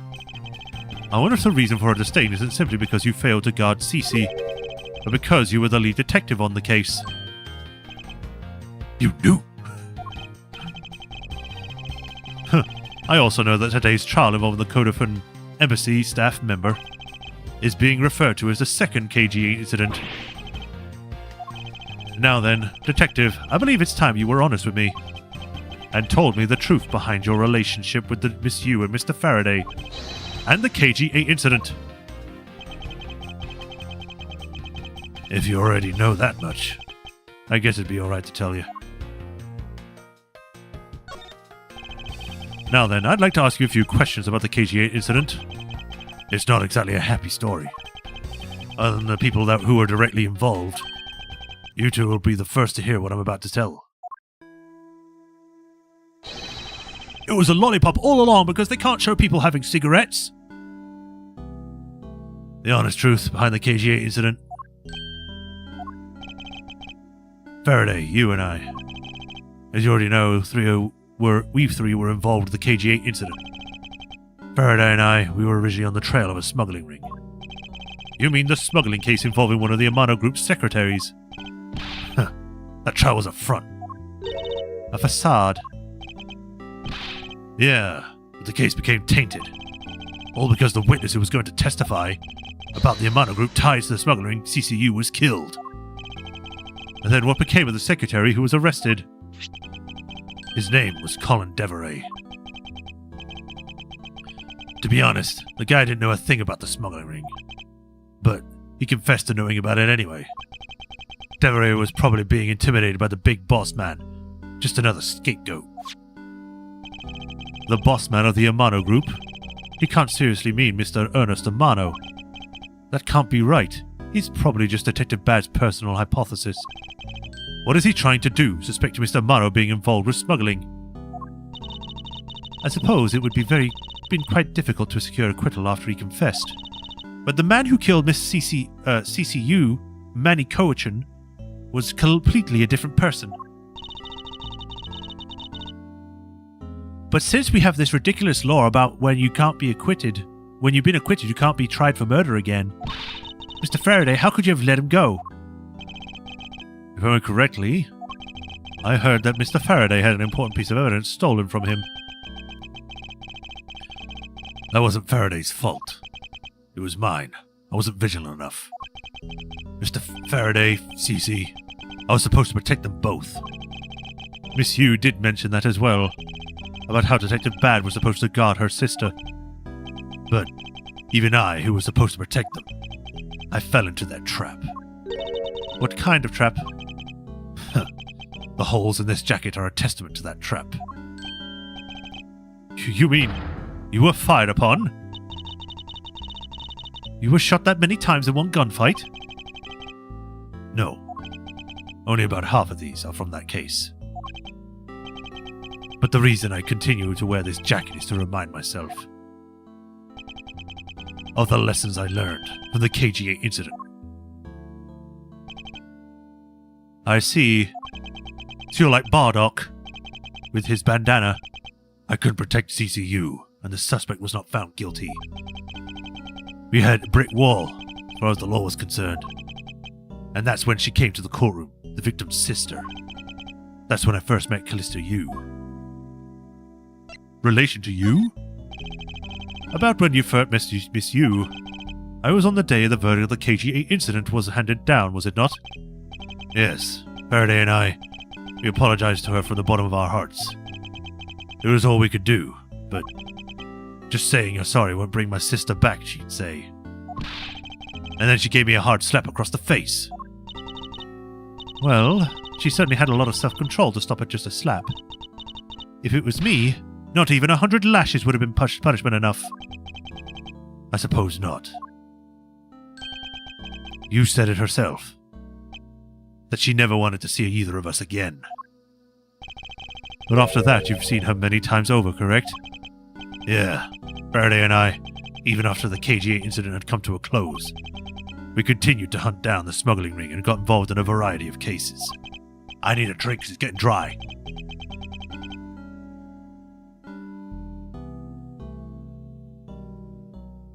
But there's no use. Oh, okay. Oh, jeez, where'd that come from? We cracked so many different cases. But the result was always the same. We couldn't find the real mastermind behind the ring. Is the ring really that big? It was in the pursuit of the ring that we met you once again. It was during another trial related to the smuggling ring. Faraday was the prosecutor and I was the lead detective. Took to the witness stand. She appeared out of the blue as the defense attorney. Her client was related to the smuggling ring and she was defending them. That's not... Sorry, I took on your voice there. And she's waving around a piece of paper. It's probably the autopsy report. Looks slightly different here. Yeah. You was pursuing the ring as best she could as a lawyer. I think she defended Rel this time for the same reason. Come to think of it, Miss Yu did say something to the same effect. I have my own agenda. I'm still on the hunt for leads regarding the KGA incident, alright. And for that, you have not a single qualm about defending a known killer. Don't put words in my mouth. I said no such thing. The only way I had to get close to Mr. Rel was to be his lawyer. I had no intention of covering for him ever. So don't you dare suggest I was going to. It doesn't matter what her reason is. Helping a criminal is just despicable. You're so naive, little girl. I could have stolen this lollipop from you. That's how naive you are. How dare you insult the daughter of Von Karma? But just like us, you felt that she had hit the limit of what the law could do. That's all. The law is merely a tool. There is no limit to it, only the skill of the craftsman. There is a limit to the law. There's always been a limit to the law. You even state as much in one of the other games. Maybe not you, maybe it was someone else, but it is. You two are still too young, but one day you'll know what I mean. But I get it, it's because he's young Edgeworth. But enough sidetracking. What matters is that we met you again in pursuit of the smuggling ring. That's all. Relation to Faraday. I'm his cousin. So what's your relation to Mr. Faraday? You even seem to know Kay very well. I met him when he was a rookie prosecutor. Known him ever since. And Kay, I've known her since the day she was born. Faraday and I, we cried a few cases together. But you two seem to have made no progress at all in the Atagarasu case. Did we touch a nerve? I only have one thing to say to you. No one knew more about the Atagarasu than me and Faraday. Because he was the Atagarasu, and I was his accomplice. That's why I was called upon to testify in today's trial. To prove that Rel was not the real Atagarasu. Which I would have done if he hadn't turned around and accused Faraday. After the accusation, I was asked to testify, but this time, to prove or disprove the accusation. But I guess I won't be doing that either. I sense there's more to that statement than meets the eye. Perhaps a bit more digging into the Atagarasu is what's necessary. You claim to know much about the Atagarasu. Would you care to share what you know of me? Or with me, not of me? What you two should be looking for right now is proof of murderous intent towards Faraday and Rel. I agree, which is exactly why I'm asking you about the Atagarasu. What? The KGA incident and this second KGA incident. Both of these cases are tied to the smuggling ring. And in both of these cases, the witness who was to testify about the ring was murdered. Damn hiccup. However, there is one point in which they differ. And that is the presence or absence of the great thief Yatagarasu. Mr. Rell claimed to be the Yatagarasu. However, in the middle of the trial, he suddenly declared Mr. Faraday to be the real Yatagarasu. And then during the recess, they were both killed. Don't you find that to be the least bit odd? Miles Edgeworth, stop beating around the bush and just spit it out already. My childish impulses cannot be held back anymore.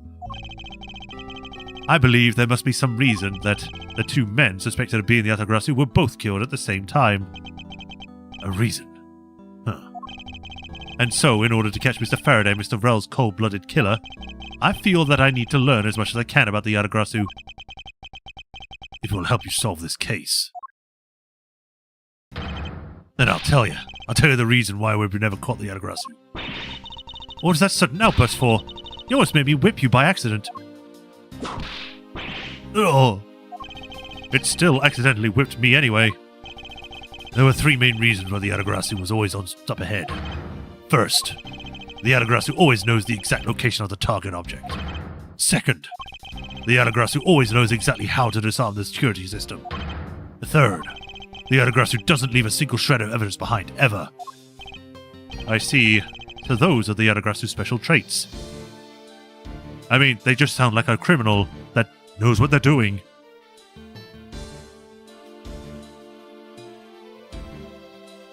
Big brother, do you promise I'm pretty? Indirectly calling her a baby. Yeah, pretty much. I see. Special traits. Sounds like an incredibly elusive thief. The Yatagarasu has never been caught on tape, never tries to draw anyone's attention, and would never do something as lowbrow as commit murder. That's how I knew that Rell wasn't the real Yatagarasu right away. But you can't use that sort of logic on its own to prove that he wasn't. Listen, little girl, I'm not done talking yet. What's different about this time was that evidence related to the smuggling ring was sent to the police, and the sender was none other than the one who infiltrated the code of an embassy, the Yatagarasu. The Yatagarasu sent the evidence? Until now, the Yatagarasu would always publicize any corrupt dealings through the mass media, but not this time. The evidence this time was something only Faraday and I, and a select few others knew about. In that case, how can you be so sure that it was the Yatagarasu who sent it? That's easy. A special card that only the Yatagarasu uses was attached. That's how I could be so sure. And just what sort of card is it? Here, take a look at this article. Whenever the Yatagarasu wants to publicize something, a white card is sent along with the stolen information. But when we questioned Rell about that, what we sent to along with the white card, Rell had no idea what it was. And that's how Detective Bad knew that Mr. Rell was a phony. Thank you very much. I don't know why I'm back into this voice. Thank you very much. I have much better understanding of the Yatagarasu now. Huh. Excuse me, Mr. Edgeworth. Yes? His Honor would like to transfer the evidence from today's trial over to you. If you could please hang over the courtroom, I'd be much appreciated, sir. Understood. I'll be there shortly. Also, what's wrong with your voice? I drank some helium earlier. Oh. Detective Bad, what does the law mean to you? Finding the answers to the question is the only reason I'm still alive. I'm a prosecutor to find the answer to that question myself, and to play a part in ensuring that all criminals everywhere are found guilty. That is a very flat gun. But I get they can only do so much.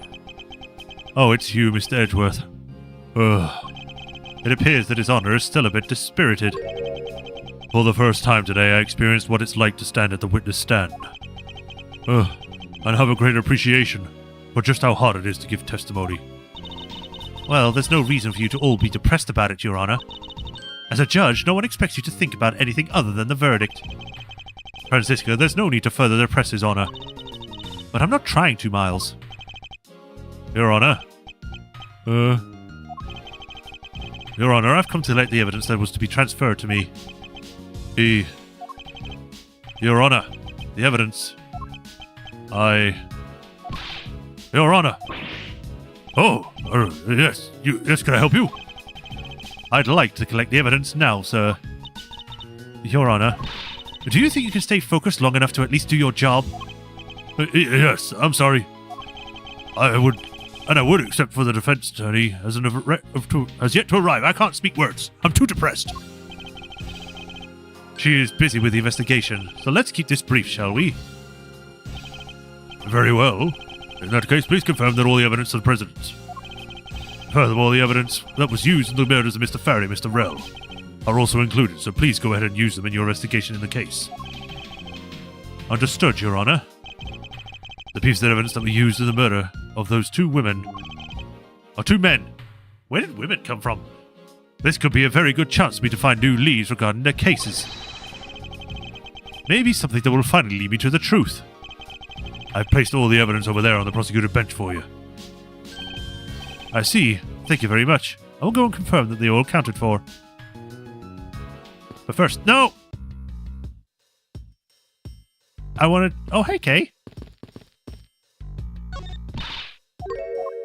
I didn't want to look at the board. I wanted to talk to Kay. Who's not barely even waist height. Oh, sorry, mister. I'm a little busy right now. Doing what? Well, I'm looking for something. Uncle Bad told me to, so that's what I'm going to do. Let's go. I don't want to interfere with the girl, lest Detective Bad get angry. Yes, agreed. It appears I won't be drinking out of this until it's been repaired. If you want a drink of water, just find a tap. It's all the same. No, actually, the water from this is apparently something special. There was a man here who was practically bathing in it. I know. And then obviously... but obviously we're both thinking the same thing. I suppose we'll just have to wait then. Yes.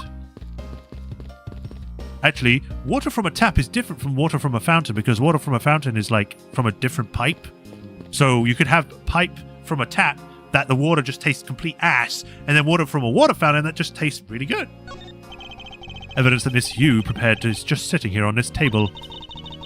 You know you can't just walk off with it, right? Of course I do. Miss Yu must have been caught off guard by her client's sudden accusation. I wonder how she could have defended Mr. Rell in that case if he was still alive. I have to make these big arcs so I don't magically get teleported to the next room. This is the evidence related to today's Codefin Embassy trial for Mr. Faraday's bag. You mean the evidence that was on the table in the lobby number 2, right? Yes. Finally, we can now take a look at the evidence itself and not just data about them. Let's be sure to thoroughly examine them while we have the time. Agreed. I want to take a good look at all of the evidence from the embassy murder too. And why is that? Because I still don't fully understand what today's trial was about. Ugh. Don't put your crop at me just because you don't know something. And don't you try to order me around just because Papa chose you today. I see someone is still sore about not being picked by Mr. Von Karma. It's also real to see the knife up close. So we have the knife, the gun, and an envelope. And what's this organizer doing here? Oh, that's right, I completely forgot to tell you. About what, Your Honor? They found Mr. Faraday's personal organizer inside the evidence bag of his. Detective Bad requested it be placed among to you. Or passed. He said it would help the investigation. Detective Bad said that? What a strange stroke of luck. Well, never look a gift horse in the mouth. We might as well flit through it too. I won't rest until I expected every suspicious crook and nanny.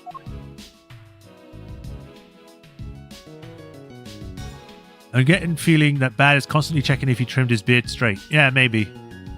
Almost done. That's the defense's bench. You're super close. You can finish today. Ooh! Let's do it! This gun, it was originally used to kill the Codefin Embassy staff member. When the crime was reported, the responding police found Mr. Rell still holding it, which led to his immediate arrest. and then this gun took the original owner's life. How ironic. Indeed. There doesn't seem to be anything else we can learn from this piece of evidence. It's the knife that was used to kill Mr. Faraday. Who would have thought that such a beautiful piece of art could be used for such a cruel act? And it was never crossed your mind that you use your riding crop for the wrong purpose? Mr. Faraday's organizer. It appears he was in the habit of using it. It looks like he wrote his strategy for getting Mr. Rel convicted. I have collected the evidence I need to prove that Rel was the killer. Between the handgun Rel had on him and he was arrested, and the surveillance tape, I should be able to prove that he was the one. Surveillance tape? A surveillance camera? It appears that Mr. Faraday honestly believes that Mr. Rel was the killer in the case. The sound of the handgun going off recorded with superb clarity on the surveillance cam video. I also have evidence that I can use to prove that Mr. Rel is not the real Yadagarasu. Wait a minute. Video has a recording of a handgun going off. Could the recording have been used to make the gunshot sound? And it would appear that we have proof that Mr. Rel was not the Yadagarasu. No matter how they try to play it, as long as I have the Yadagarasu's key, I can prove he's a phony. If I present it to him in court, it should clear everything up. And he apparently also had a very definitive piece of evidence. It's been a long battle. I hope that we finally bring it to an end. Yes, I believe that Mr. Faraday was well prepared to discredit any claim Mr. Rel might have made about the real Yadagarasu. And he had a way to prove that Mr. Rel was the guilty party in the embassy murder. This organizes a clue straight from Mr. Faraday. I'll have to take my time and give it a thorough read later. Wrote his winning strategy in here. Look, there's a picture stuck between these pages here. It appears to be a key. It's the knife. The knife must fold out to make some sort of key, maybe? Or maybe it opens up different ways. And a rather ornate one at that. Just look at the design on the handle. The craftsmanship is superb. Could this be the Yadagarasu's key Mr. Faraday mentioned in his organizer? The Yadagarasu's key. Detective Bad said something earlier.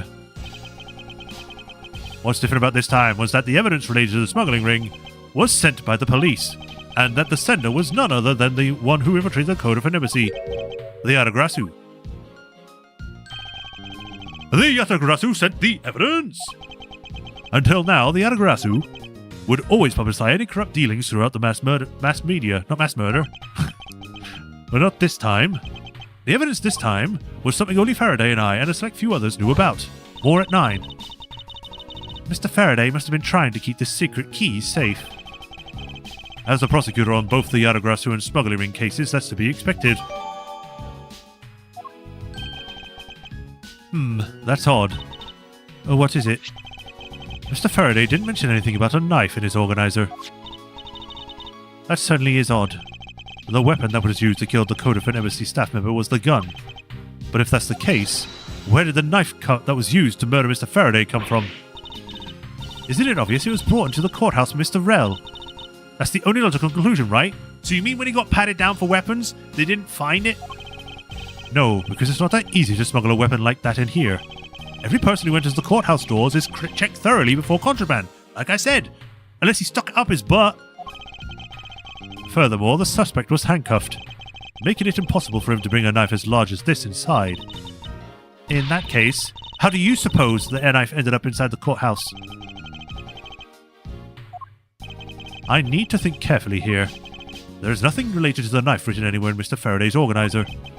However, it is a fact that this knife came from Mr. Faraday's evidence bag. Conversely, there is one item listed in Mr. Faraday's organizer that no one has claimed to have seen today. So in order to solve this mystery, I believe I will need to take another good look at the evidence. Miles Edgeworth, can I take the fact that you have yet to answer me to mean that you don't have an answer for me? Actually, I do know the answer, Francisca. What? Then what is it? One of the pieces of evidence we've been holding that has been hiding in a secret of its own. And it was through this piece of evidence that the knife was brought into the courthouse.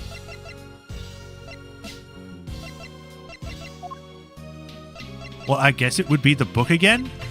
Because it would say, oh yeah, they brought the key. This knife is the key! Take that! I don't see how that answers my questions at all. Every piece of evidence has some secretive aspect about it. Oh, then I demand to know what the secret is to this one. Alright, maybe there is no secret to this one. I need to think carefully here. Not related to the knife written anywhere. However, there's the fact that it's a knife. Came from Mr. Faraday's evidence bag. Blah, blah, blah, blah, blah, blah. Or are you going to make me look at it first? I can't look at it.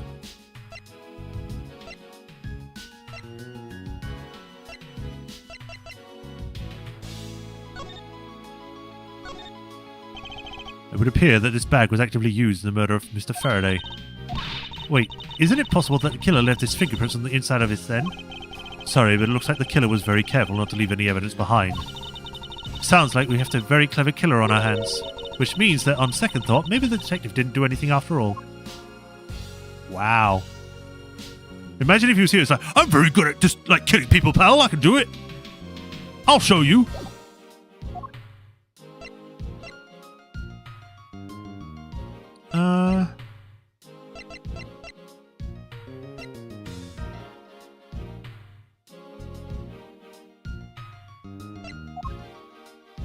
Take that! Ah, okay. I'd show the key. That makes sense. This Yadagrasu's key Mr. Faraday mentioned as his organizer, because I'd completely forgotten it was added to the list, because it's literally the only one on the third page. I didn't even know there was a third page. Now, this is how the knife was brought into the courthouse. You're not making any sense, Miles Edgeworth. You just need to look a bit closer, Francisca, to see what I mean. Don't the color of the ornament and the key's handle remind you of anything? They do remind me of the knife. Very good.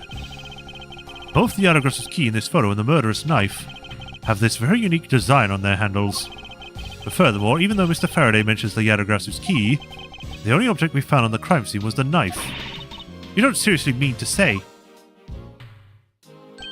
It appears that you have finally caught up. And yes, I do mean to say that these two pieces are in fact one and the same. But that's impossible!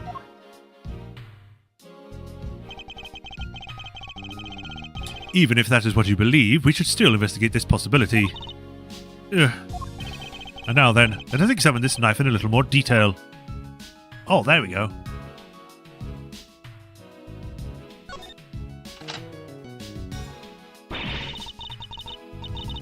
I can't believe it turned into a key. To think there was such a trick to this thing.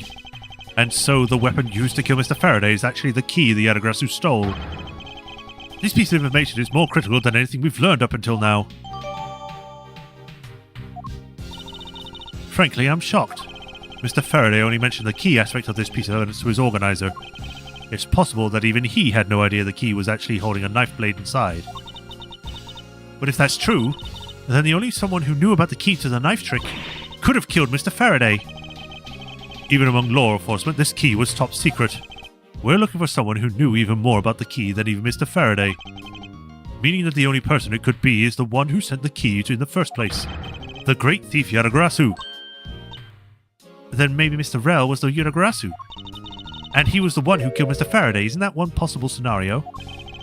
Not really. Especially since Mr. Faraday was absolutely convinced that Mr. Vrel was not the Yadagrasu.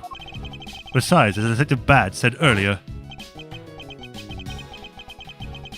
but when questioned about what was sent along with the white card, Rel had no idea what it was. I see. Alright then, I guess this person who knows the trick behind the key is someone else, that the person is the real Yadagrasu. It seems that this key is truly the key to solving the case. And now I can look at this. I took a quick look through the documents before the trial started. Well, I wasn't even afforded the opportunity to skim it. I suppose I should explain to you then. Yes, you should. Perfectly. And in its entirety, if you please.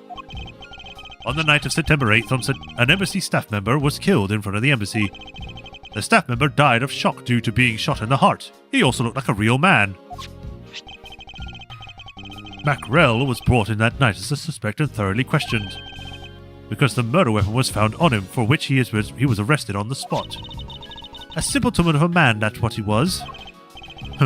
Perhaps he was, for the weapon wasn't the only incriminating evidence he had.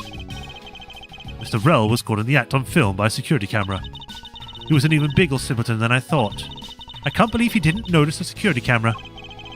The Codefin embassy security system is supposedly very well designed. He may have simply not been aware that there was such a camera in the area. So, have you seen the contents of the video for yourself? Yes, the surveillance video the security camera took was played during the trial by Mr. Faraday. You can clearly identify Mr. Rell on it. Even the sound of the gunshot was crystal clear. So the footage included sound, huh? I don't think I ever want to see the moment of someone's death in real life. Me neither.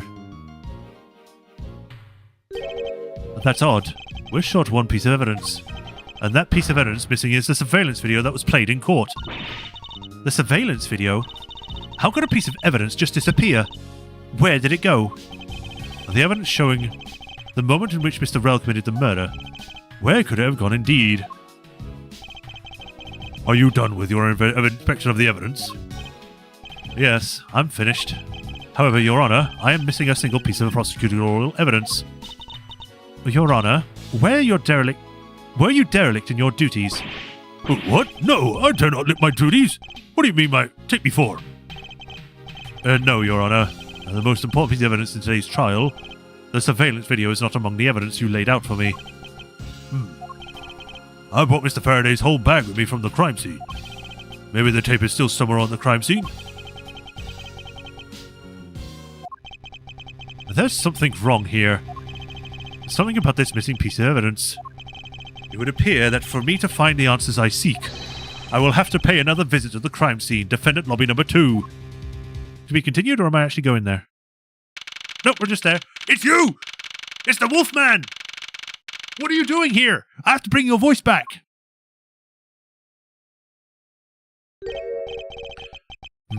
That detective's bad, but who is he with? I've never seen that officer before. So, did you find it? No, not yet, and I've looked everywhere. I see. Well then, please continue with the search. Understood. I'll continue the search. So you're the one running the show. Prosecutors like you shouldn't be allowed at the crime scenes. I can't remember the voice I gave, I just know it's gruff. How dare you? Just who do you think you are?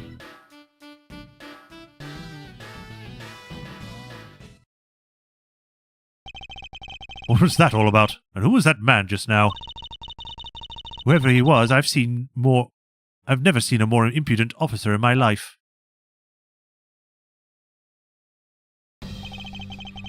Does he even know that we're standing right here behind him? I know you're standing right there behind me. What do you want, kids? It looks like you were paying attention after all. He's using a mirror, he probably can see you. Of course I was. I have eyes in the back of my head. Ah, so that mirror isn't for vanity's sake. It's for him to keep an eye on who or what is behind him at all times. So tell me, Detective Bad, who was that rude man just now? The guy came from the Republic of Zenfar to study. He's Agent Lang. He's trying everything he can to revive the lost honor of his family. He's traveling the world to study different philosophies of entertainment from scratch.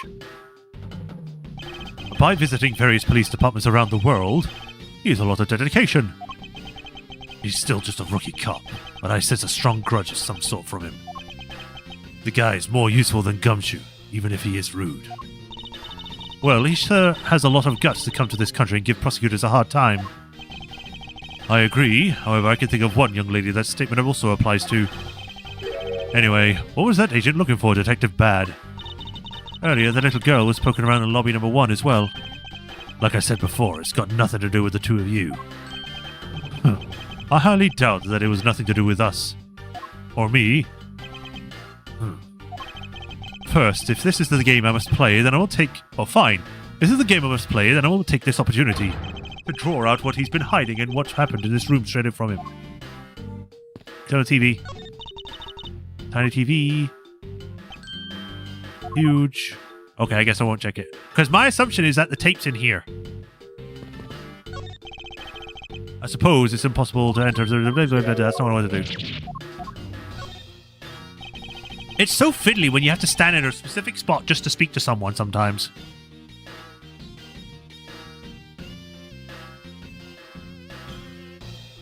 Okay, Reverend Spooner. Stop being mean to me. Damn that key. I hate that key. You got another page of evidence. A real man or a dead man? Yeah. Earlier, you were in lobby number 1, and now you're here in lobby number 2. You are quite the busy man, Detective Bad. Multiple returns to a crime scene brings about success. That's what we detectives say. I see. In that case, you wouldn't mind if I asked about what happened again, correct? I don't have anything left to say to you, boy. Boy? You'll see. I will draw my answer for you, one way or another. You will not stop me! Would it kill you to help us even a tiny bit in our investigation? I gave Faraday's notebook to the judge earlier. That's help enough, don't you think? Please, we are asking you for just a bit more of your cooperation. Don't push me, kid. I'd like to ask once again about what happened around here at the time of the crime. I refuse to answer. Any more investigating you do would be a waste of time. Besides, how am I supposed to answer questions about things I don't know? Things you don't know about? But aren't you supposed to know everything? He should. Wait, is it possible? Maybe he doesn't know about the trick behind the piece of evidence. I should try showing it to him. It may prove to be the key to getting some answers from Detective Bad.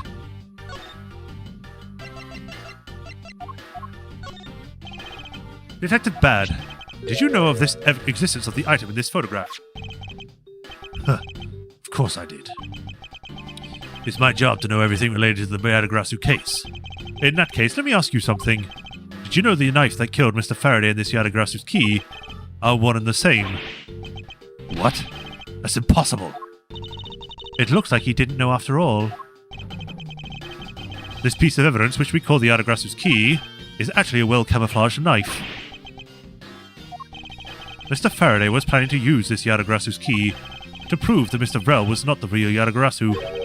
Isn't that correct? I guess so. However, Mr. Faraday had no idea that it was, in fact, a knife. Yeah, I have to admit, neither of us knew that fact.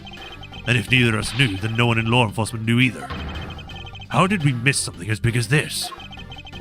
I noticed that since a little while ago, you appear to be searching for something. I presume that this key is what you were searching for. Yeah, that's right. And why were you searching for it? Because I promised Faraday. I promised that I'd protect that key with my life.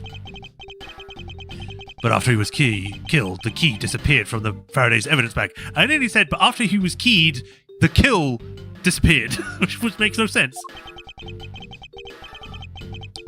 Who would have thought that the key is what took Mr. Faraday's life?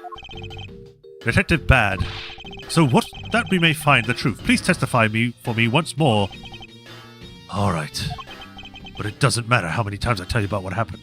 Nothing will change. Detective Bad, I ask that you please testify once more about what happened in lobby number 2 and what you experienced in number 1. My answer is still the same. And this is the last time I'm going to do this. That's fine, because I only need this one last time to clear everything up and find the truth behind this case. Detective Bad's movements.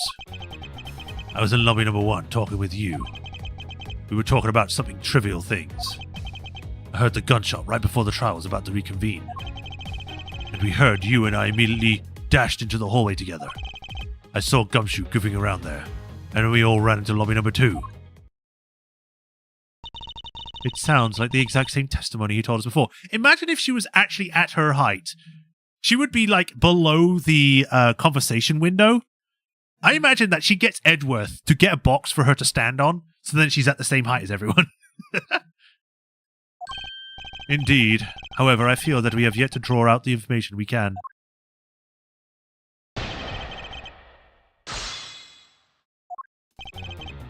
Hold it! Why did Miss Liu choose lobby number 1? Answer me. Who knows? She just said that she had something she wanted to talk to me about. And we walked into lobby number 1 together. That's all. So his answer remains the same as before. I see. Hold it! I was hoping you could expand on what exactly you were discussing with Miss Yu. Trivial stuff. It was nothing important. But that's for me to decide. Alright, I suppose that's for him to decide. Moving on then. He just gives up. He's like, oh well, I tried. Hold it! Until you heard the gunshot, did you notice anything else that was out of the ordinary? I didn't hear any other strange sounds until that gunshot. If the gunshot Detective Bad heard was really the one for the murder, that would give the other piece of evidence an entirely different meaning. I ask that you please amend your testimony with the statement just now. Sure. Wouldn't you have heard the balloon pop? Objection! Detective Bad, does this balloon fragment remind you of anything? It's the same color as the one Kay's holding. Oh, so you knew about the girl's balloon? Yeah, I was sitting with her up in the gallery. During the recess before we split up, I filled that balloon up for her. Well, as you may have already surmised, that piece did indeed come from Kay's balloon. So, what about the balloon? I wonder if you might remember hearing this balloon pop at some point. What are you getting at? This fragment was found in the hallway, right in front of lobby number 2. Furthermore, it was the sound of this balloon popping that the judge mistook as a gunshot. Oh? So the sound that the judge heard was not actually a gunshot. Huh. On top of that, His Honor has said that he heard the balloon pop about 20 minutes before the trial was to reconvene. Yes, which means that His Honor heard the balloon pop in the hallway when you were in lobby number 1, Detective Bad. And if you were in lobby number 1 at that time, you were close enough that you would have heard the balloon popping as well. So? Don't give me a so. We just proved that there is a flaw in your testimony. The crackling of truth is louder than the sound of your sweet naivete cracking. And since you kids don't seem to know, let me fill you in on something. Did you ever stop to think that why the doors of this place seem so rugged? That's because they were designed to keep secrets from being leaked. What is that supposed to mean? The doors are super thick. The window panes are double layered. To top it all off, even the curtains are made of a special sound-absorbing material. Then you mean... Since I was shut up inside lobby number 1, there was no way I could have heard that sound. No! I knew that's what he was going to say. Then that means the scruff-faced testimony is completely useless. If the rooms are soundproof, then of course he wouldn't hear any sign of a struggle. Oh! That's also why it's only natural that I didn't hear the balloon popping. Now do you get it, kids? Miles, I thought we were supposed to be the ones finding flaws in his logic. Not the other way around. The other way around? I've got to turn this whole thing up on his head. Why does it feel like a certain spiky-haired lawyer would think this? Anyway... It's not possible to hear the sound of a balloon popping if one were in lobby number 1. However, if we examine the situation in reverse, a person standing in the hallway should not have been able to hear the real gunshot either. And yet Detective Gumshoe claims to have heard it while he was standing in the hallway. Detective Bad, if that is the case, how exactly did you hear the gunshot? What do you mean, how? I just did. It would appear that you have yet to realize the contradiction in your words. Oh, how so? If the rooms are soundproofed as you say they are, then how did the sound of the gunshot enter your ears? I see what you mean. I guess I'm more out of it from Faraday's murder than I had thought. Which means what exactly, Miles? In the end, what does it all boil down to? It boils down to this. There must be a reason. As to how Detective Bad and Gumshoe heard a gunshot that they theoretically couldn't have. It looks like we need to examine the state of the crime scene again, huh? The state of the crime scene? Wait, can it be? It's that ultra-strong perfume you wear. She spilled some of it. Wah! And they're way too noisy. The surveillance video. How could a piece of evidence just disappear? Where did it go? My brain time!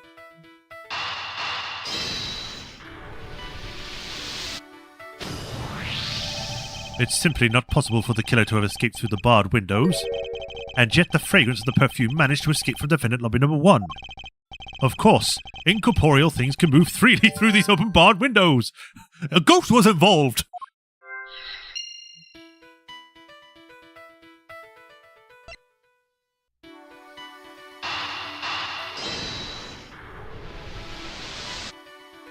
Oh, okay. I can't see a clear contradiction between these two pieces of information.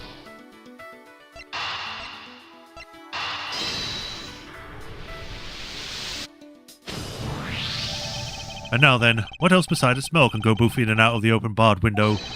The answer is sound. So no matter how careful the killer was, if the windows were open, the jig would be up.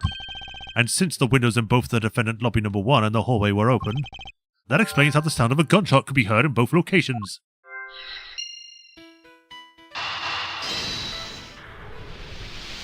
There we go. The missing piece of evidence is a video. That shows the moment in which Mr. Rell killed the embassy staff member. The sound of the gunshot left quite an impression on me when it was played during the trial. The video should have been returned to Mr. Faraday's evidence bag for the recess, and brought back here. If it disappeared after that time, then it's possible that the tape is still here in this room. Eureka! The evidence that the missing evidence created... The evidence... What? The evidence that the missing evidence created for me is the gunshot sound that no one should have been able to hear in the first place. Miles, what have you been thinking about? Stop wasting time thinking and let's start looking again. It's not a waste of time to think, for I have figured out where we should look. And where should that be? I believe we should examine the television. The TV. Well, you kids have fun. Go ahead and examine whatever you like. Woo! I won't rest until I inspected every girl cranny. Okay. Oh, I had a brain aneurysm there for a second. It's a video player, and there seems to be a videotape inside. It looks like it. The tape must have stopped on its own outside when it reached the end. I'm losing the ability to talk now. This tape. Could it not be that the missing surveillance tape? I suppose, but... Detective Bad, would it be alright with you if I verified the contents of this video? Sure, knock yourself out. Alright, then let's rewind this and see what we have. If I remember correctly, the footage of Rell killing the embassy staff member should be about 30-minute mark from the start of the tape. Understood. This should be about right. And now then, let's see. This is the footage of Mr. Rell shooting the embassy staff member. I knew it. The missing piece of evidence, the surveillance video, was here all along. The sound. What's the meaning of this? It appears that Detective Bad has figured out the true source of the gunshot he heard. With this, I think we can figure out the trick behind this double murder. Do you mean you figured it all out then? Yes. All I have to do now is show what the gunshot Detective Bad and Gumshoe heard was, and through where they heard it from. Fine. In that case, show me what you've deduced. Now to show what the gunshot Detective Bad and Gumshoe heard was, and through where they heard it from. I won't rest till I inspected every cranny. Windows were open, the piece of evidence could be dissipated out with the gunshot. Present.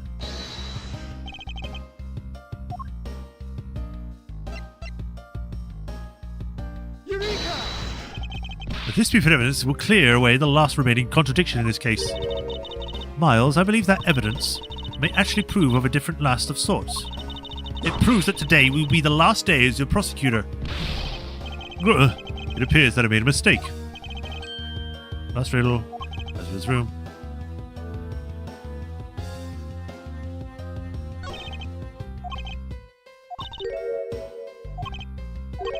I don't think the detective got to actually touch the television at all.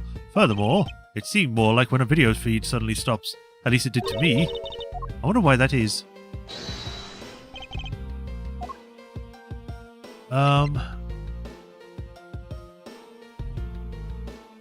I guess this would be where it comes from.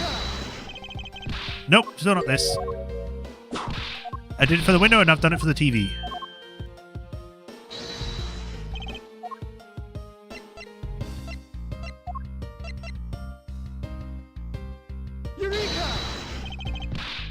Nope, neither of these. I'm running out of health.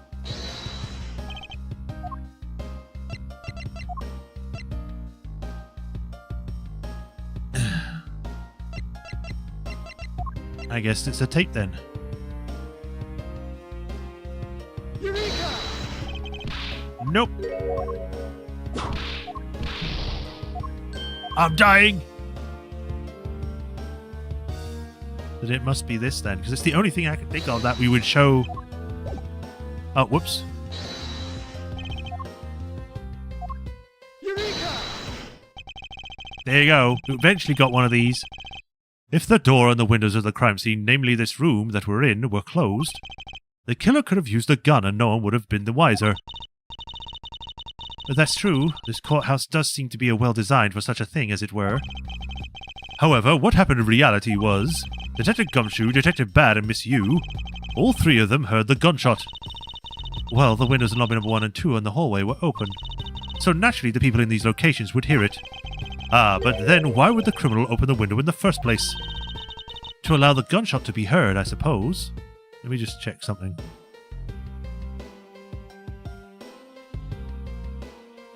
I need to stretch my arm. One sec.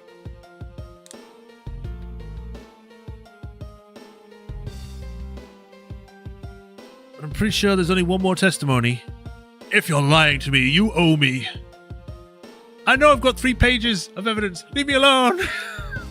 I just had to present it because I was like, you got the thing where they report the gunshot, you got the other one that reports the gunshot, then you got the actual thing that made the gunshot sound. So I was like, just show all of them, and I got it in the end, so it's fine.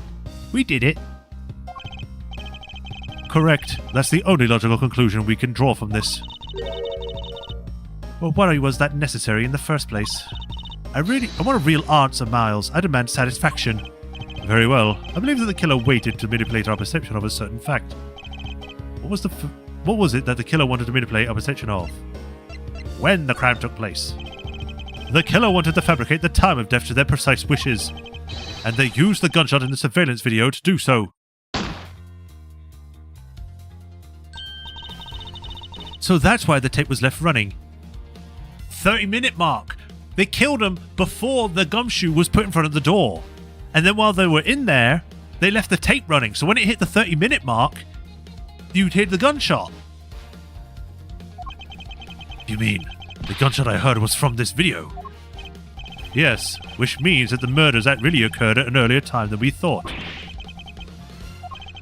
It must have been during the recess, but before Detective Gumshoe was on duty. Wouldn't the autopsy report also show this? Someone who has no alibi for that time period and planned this crime out in advance. That person is the real killer. Woo, all the health.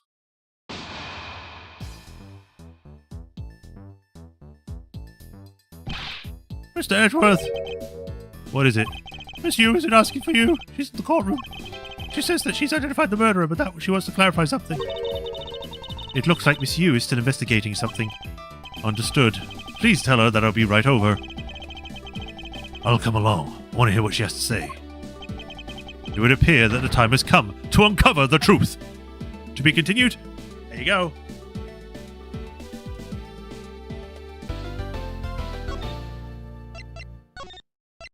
We are probably going to call it there because I'm pretty sure that we're over time now. Yeah, it's almost 2 hours 40 minutes. One more confrontation with 2 testimonies. Yeah, I think we can end it there. I would like to keep going, but otherwise it will start getting too late and I'll never have dinner. So, unfortunately, we're going to have to stop. But we can pick this up next time. I'm going to save again. Don't you dare continue.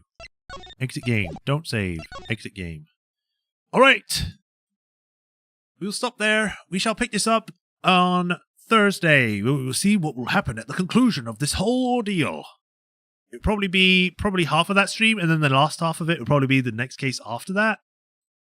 But yeah, we shall see what happens next time. So thank you all for joining everyone today. I'm sorry about the chat. I tried to keep going back when I could, but man, I don't know what's going on with the chat, why it wouldn't show anything. It says I had 0 out of 0 streams connected for some reason, even though it showed that I had viewers.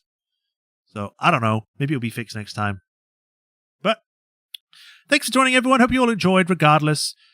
As usual, like, follow, subscribe, all that stuff, so you get notified when the next stream. It does help put my channel out there, all that stuff.